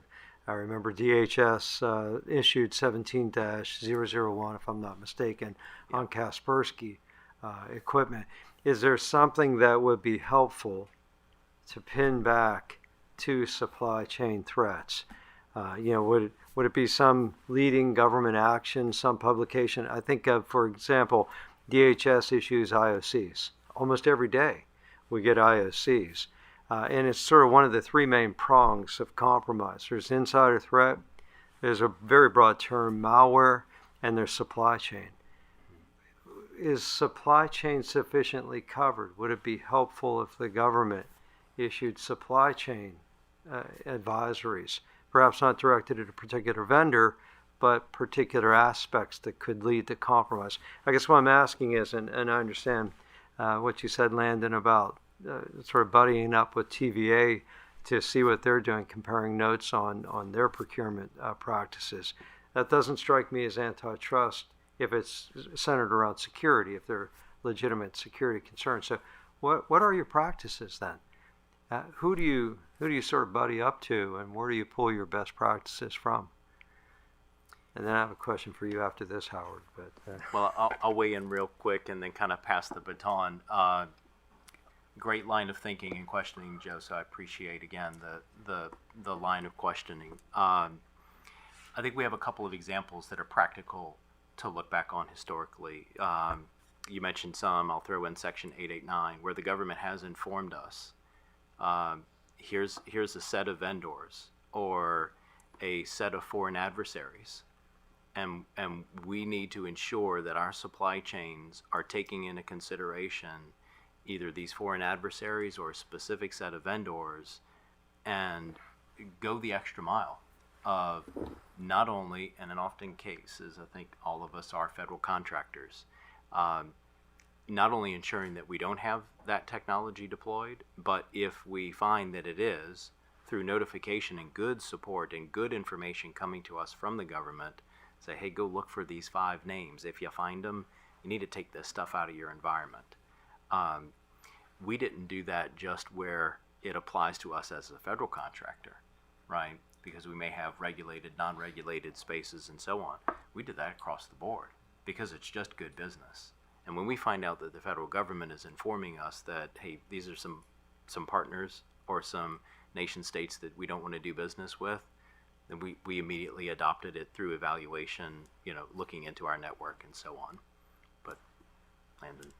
So to be clear, TVA, we just share information back and forth, the end users, if you will. Hey, we're looking at this software. Oh, we're looking at the software too. So it's really a very informal discussion between engineers and end users. We are not a federal contractor, but when the feds say, hey, you need to get rid of a few of these names, we went looking as well, and we did. A lot of times, though, when it comes to SIP 13, we've already evaluated this product as the best one that we intend to go with. And then that's the last step, is to go through the SIP 13 process to see if there's really anything that gives us heartburn before we marry. There have been many times in the past where we looked at some device and thought, I don't think this really, not in a non-SIP 13 environment, really is secure enough for what we want to do. We don't play ball with them. On the other hand, there are others, we look at this firewall or this device, we're like, yeah, this is really good stuff. Let's put them through the SIP 13 process. And so far, we have not found a case where things were so bad that we couldn't go with them. There were some things, we need to ask them some more about it, get some clarification. We don't like this, but in the end, it was good.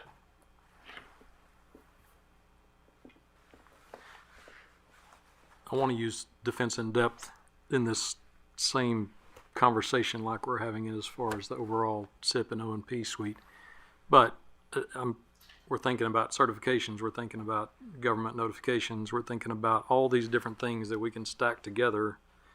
No one of them is going to solve the whole problem, but when you stack several of those things, and I think the government notifications are a great use for us to at least know where to point and where to go evaluate. When you stack all those things together, then you come up with a good robust program. And so, long story short, if we can get some assistance from the government with some notifications or just, hey, think about this area, that would be helpful. Or certifications or prohibitions also makes me think of something Manny said earlier, that this isn't the sole thing that you rely on. You've got endpoint detection, you've got situational awareness, you've got network monitoring. And if you don't mind, Lloyd, just one more question. I'd like to run this one past Howard. So, Howard, you said about sort of protection of devices. as we add resources, as we add load to the grid, and we stretch the existing capacity that we have, we're more and more dependent on technology to make that work. So something that came to mind is sensors.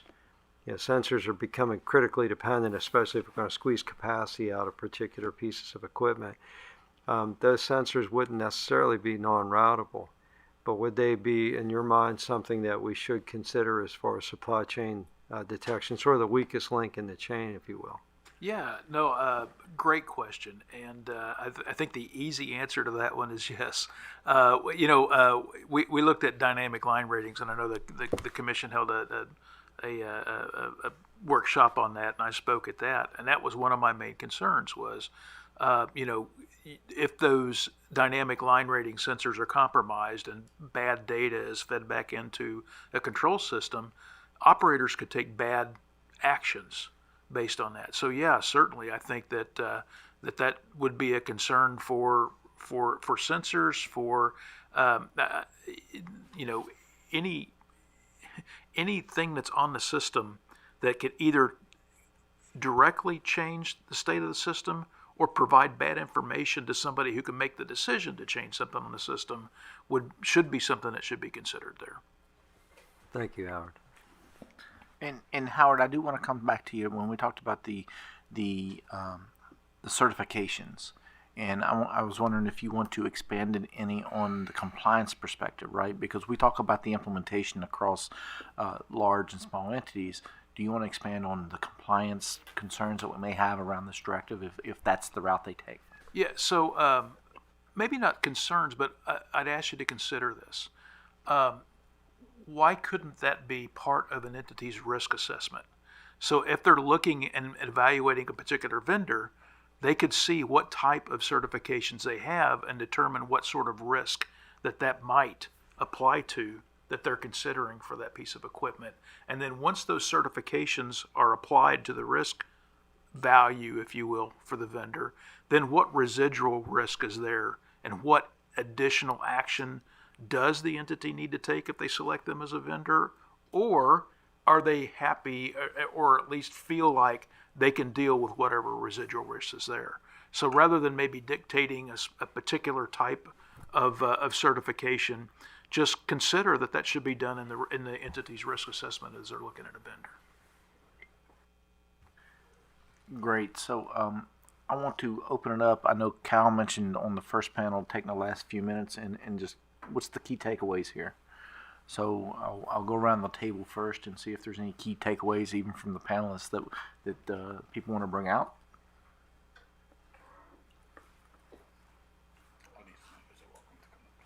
Yep. And in the room, if you got questions, we welcome you to come up to the podium.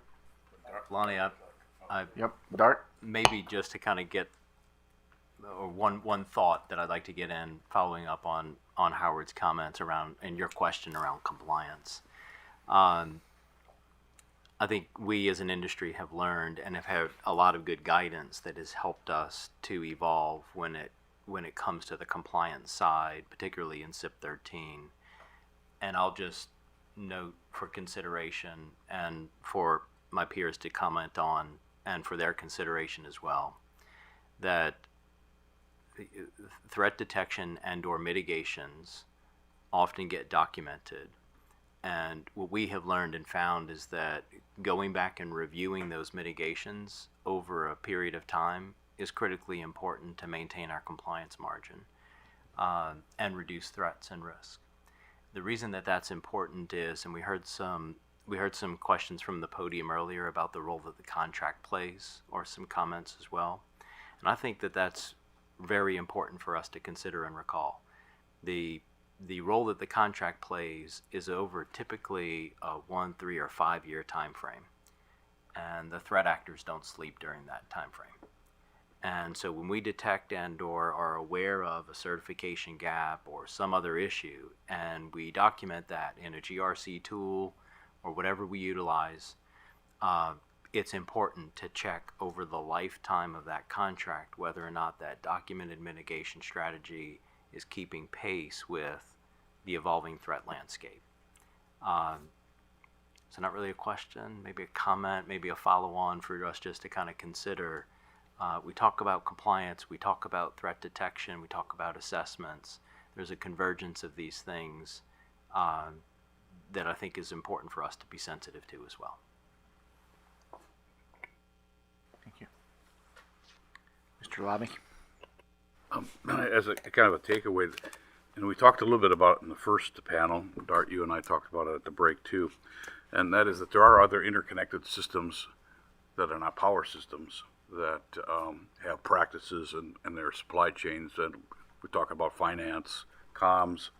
It seems like it would be helpful to understand what are some of the best practices there that we might be able to adopt down the road.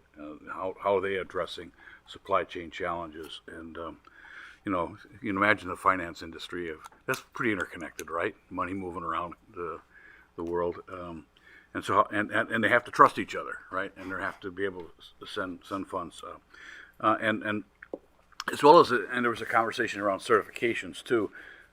There's a myriad of certifications, and I don't know which ones are ones we really care about, and which ones we don't care about, because it depends on the industry, depends on your level of risk, and how much money to follow, let's say a mill standard versus some other certification.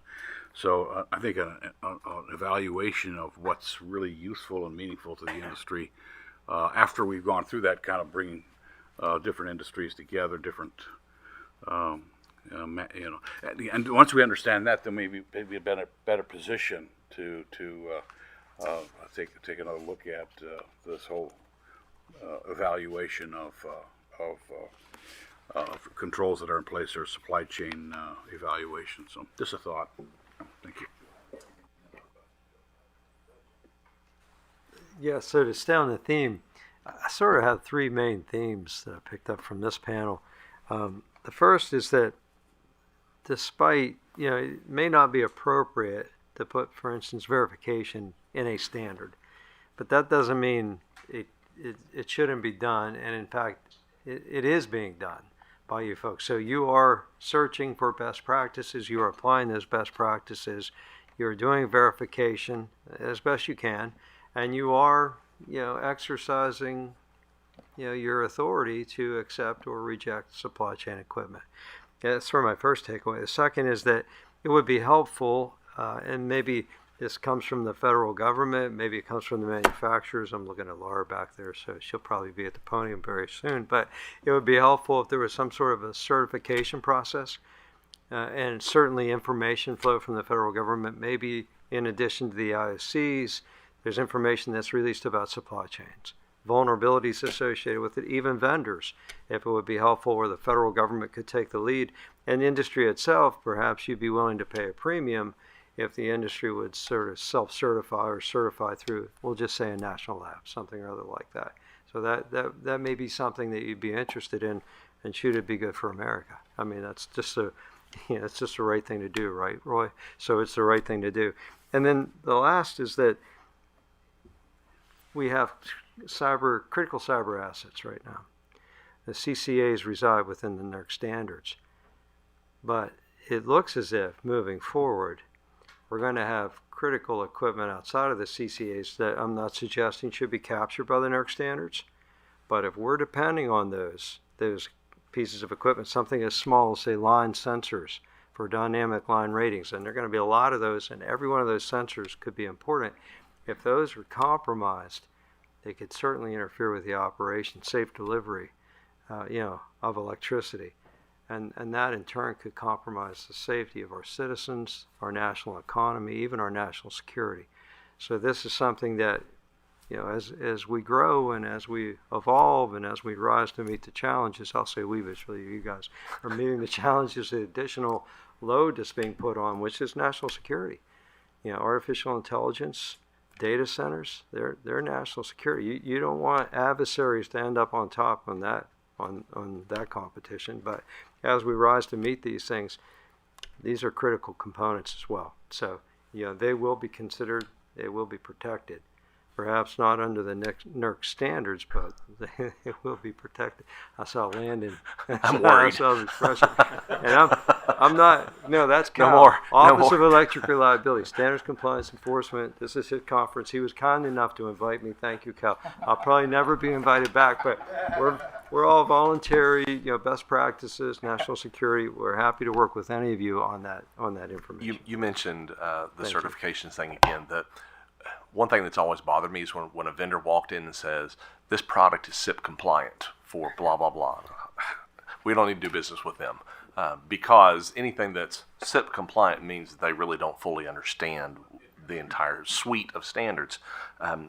And going back to what he said a while ago, There are no single certifications that meet all of the requirements of SIP 13, but they do help, and they do give us a sense of validation and reduce risk of that company. So I think what really needs to happen here, if there's not going to be an entity that validates the information for us that's not us, then it needs to be something that we can feed into our risk evaluation and then say, yeah, these people are pretty good at what they do, and we can consider them safer as we move towards the SIP 13 compliance. Thank you, Landon. And I want to emphasize something Cal said before. This is just a conversation, although I'm always nervous when I see Tom Tiernan here, so Tom, be kind.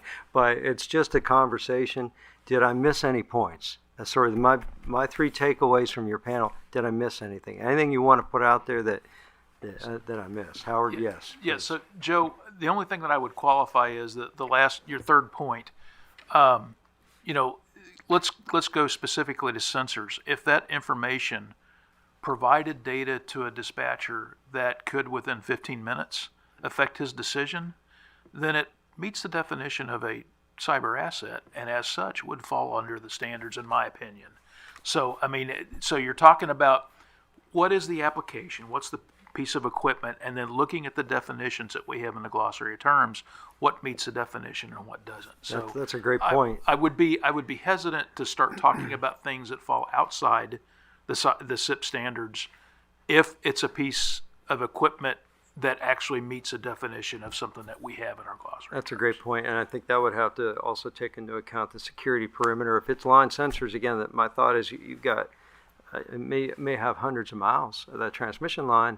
Is everything then going to be within the protected perimeter? I'm not sure I know how that would work, Howard. So that's why I brought that up during the dynamic line rating conference, because there is a lot of variables that are involved in that, and it can become tricky. I'm not saying it's impossible, but it becomes very tricky to try to implement. And every sensor would matter. Every sensor would matter, because if you're spoofing one sensor, it could cause problems there. So.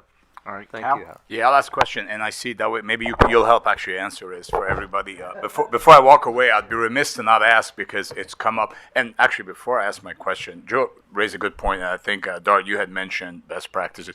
Just 60 seconds. We do have at FERC, we do have this thing called the two-prong cybersecurity approach, right? As Joe said, Office of Electric Reliability is really the 215 mandatory standards, compliance, cybersecurity, all this stuff.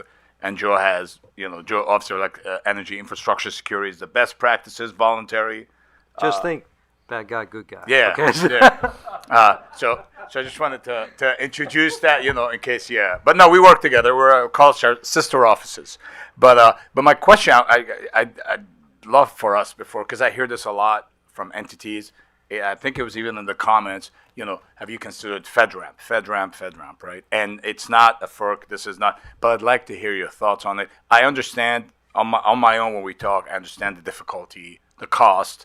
Some major players actually refuse to even be part of it. I understand that. But I'd like to hear your thoughts on it, because that was in the comments when people said, let NERC be the certifier, like NATF, but somebody did mention FedRAMP as well. So I think it's worth maybe spending a minute on it, and I figure we could.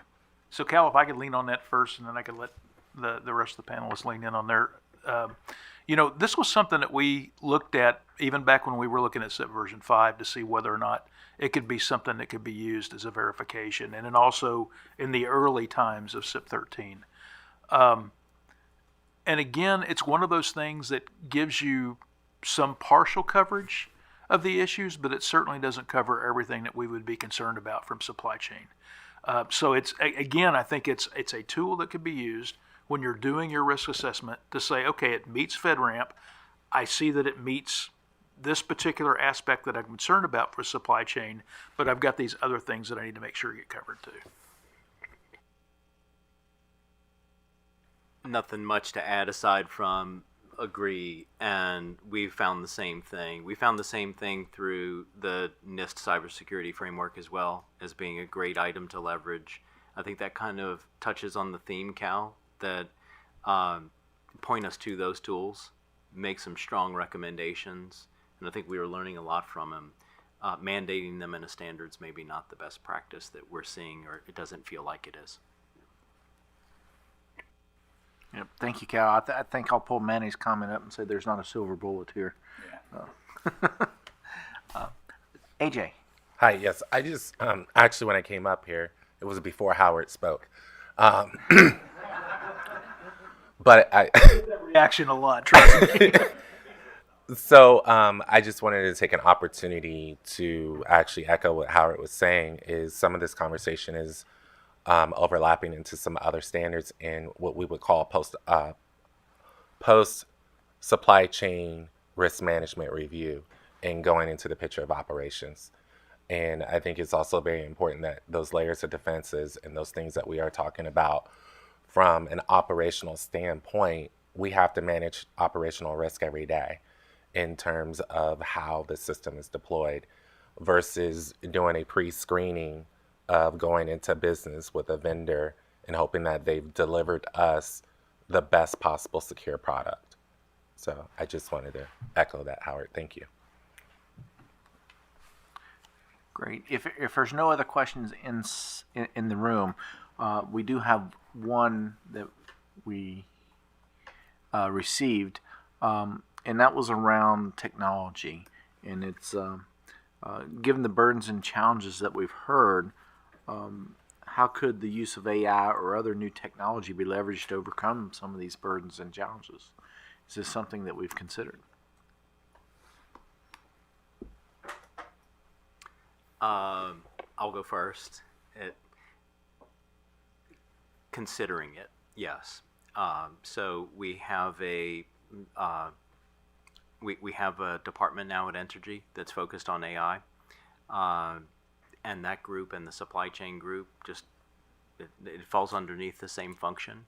And our leadership has given us really good and really strong guidance to work together, given that supply chain is an area where we believe that AI can help us not only improve just basic procurement strategies, but likely also help us improve our performance when it comes to, cybersecurity in general. I don't have a more detailed answer than that for what we're doing today, but it is an emerging area for us for sure. I don't want to speak for him, and it might be a follow-up to have with Bob, but vendors like Exeger and other sort of risk management platforms are all starting to implement AI in their data collection and analysis thing. So it's, it's not a if, it's a when. Yeah, the only thing I would add to that is I think we're so early in the stages at this point, it would be difficult to tie that into a mandatory and enforceable standard. But I certainly think it could be a tool that folks would start using in their analysis of risk. I agree, Howard. I think it's another tool in their toolbox. Lonnie, I would just add real quick too that piggybacking off of Howard's comments, we want to go fast, but we want to go slow at the same time. Yes, sir. And I think there's a tendency for it to try to pull us along too quickly. We want to make sure that we don't respond too fast or deploy something too quickly before we know that it actually is a sound-based solution. Yes, sir. Laura. Well, Joe and I have been debating and discussing cybersecurity for 17 years, if I'm counting correctly. So I couldn't resist the invitation. But just like AJ, Howard answered the question before I got up here. But I did want to note the recommendation and agree with this panel without taking too much time that we have a lot of the tools at our fingertips. It's a collective process of how do we maximize those tools, share more information, and build more trust, and always liaison with our trusted government partners to help us get the information that we need in real time so that we can all take the right actions. Dynamic line rating, I'm going to issue a caveat. I'm a lawyer and a lobbyist, not an engineer, but this is a technology that we're very proud of bringing to the market. And so we'll go home to NEMA and to our members and pledge that we will bring you information that you need as this conversation develops or in the course of other conversations. So thank you, Joe, for the recommendation. And it's great to be back in the debate. Thank you, Laura. Alan, do we have another question?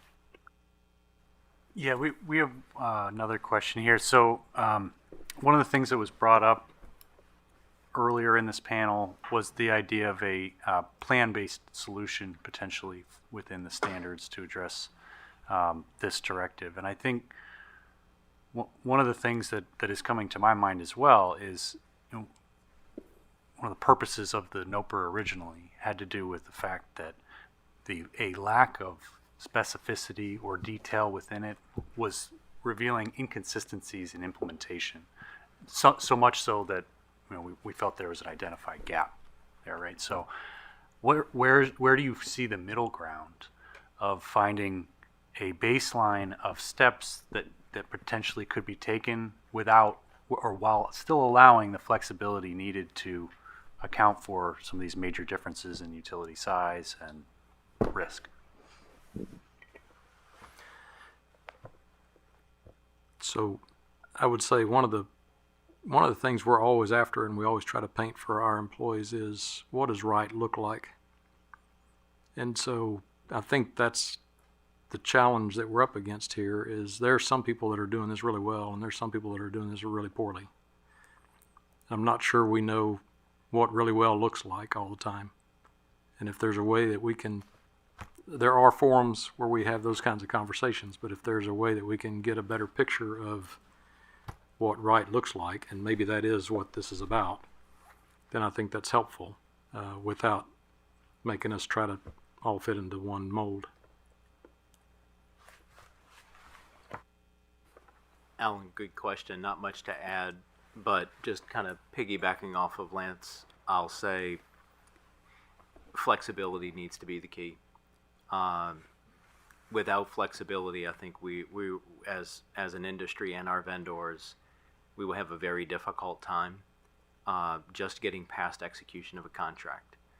And there's one thing, kind of going back to a comment Cal made, the topic of restoration and storm-related type work, especially for my region, hasn't really come up today, and that's okay.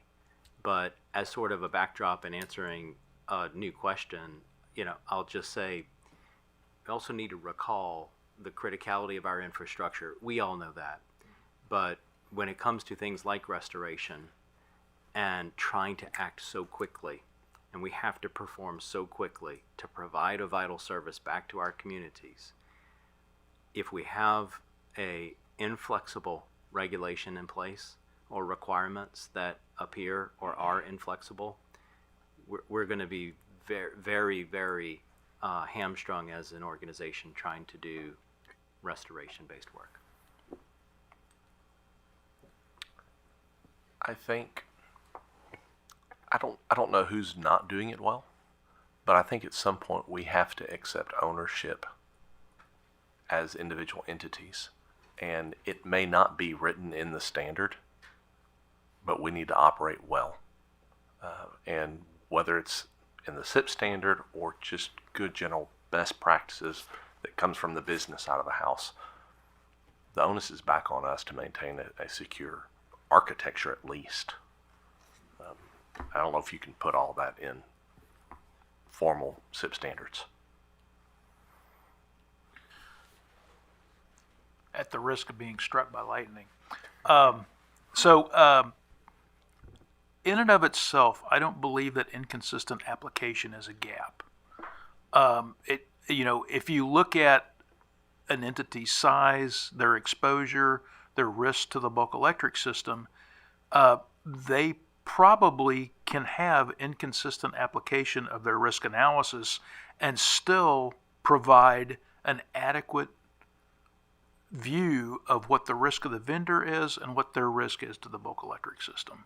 I think I'd be more concerned if during the analysis an actual gap was found there as opposed to just the fact that it was inconsistent.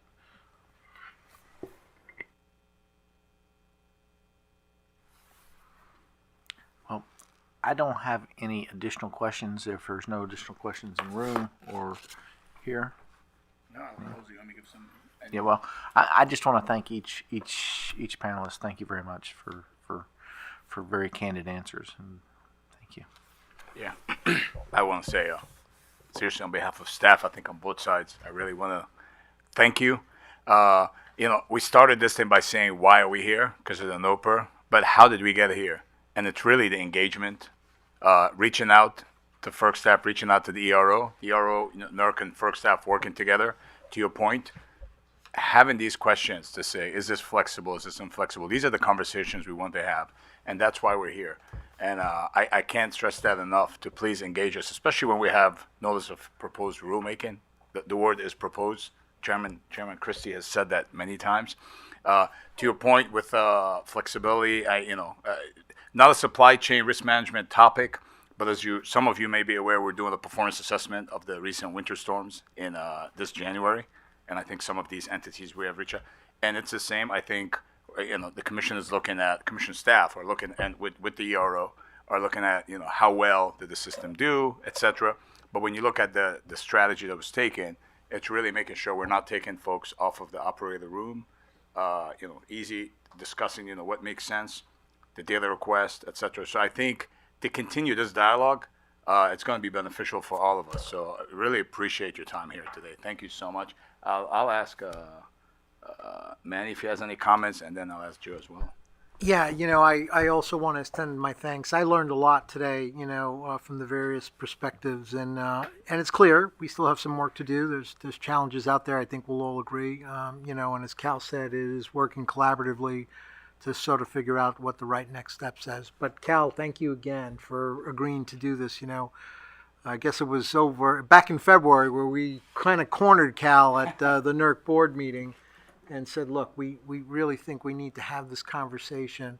And I think it's been a very constructive conversation. So thanks to the panelists and the attendees and the questions, and we look forward to moving forward deliberately. And the post comments, please. Make sure Yeah. you do comments. Joe, any comments? No, just thank you again, Kyle. Thank you again, OER staff and OGC for putting this conference together. It was very informative. We're here to help. So, our office stands ready. And, I think, Kyle, you've done a great job with this. So, Thank you. really appreciate it. Thank you. Alan, you want to wrap it up? Yeah, that concludes our workshop. Thanks, everybody. Thank you.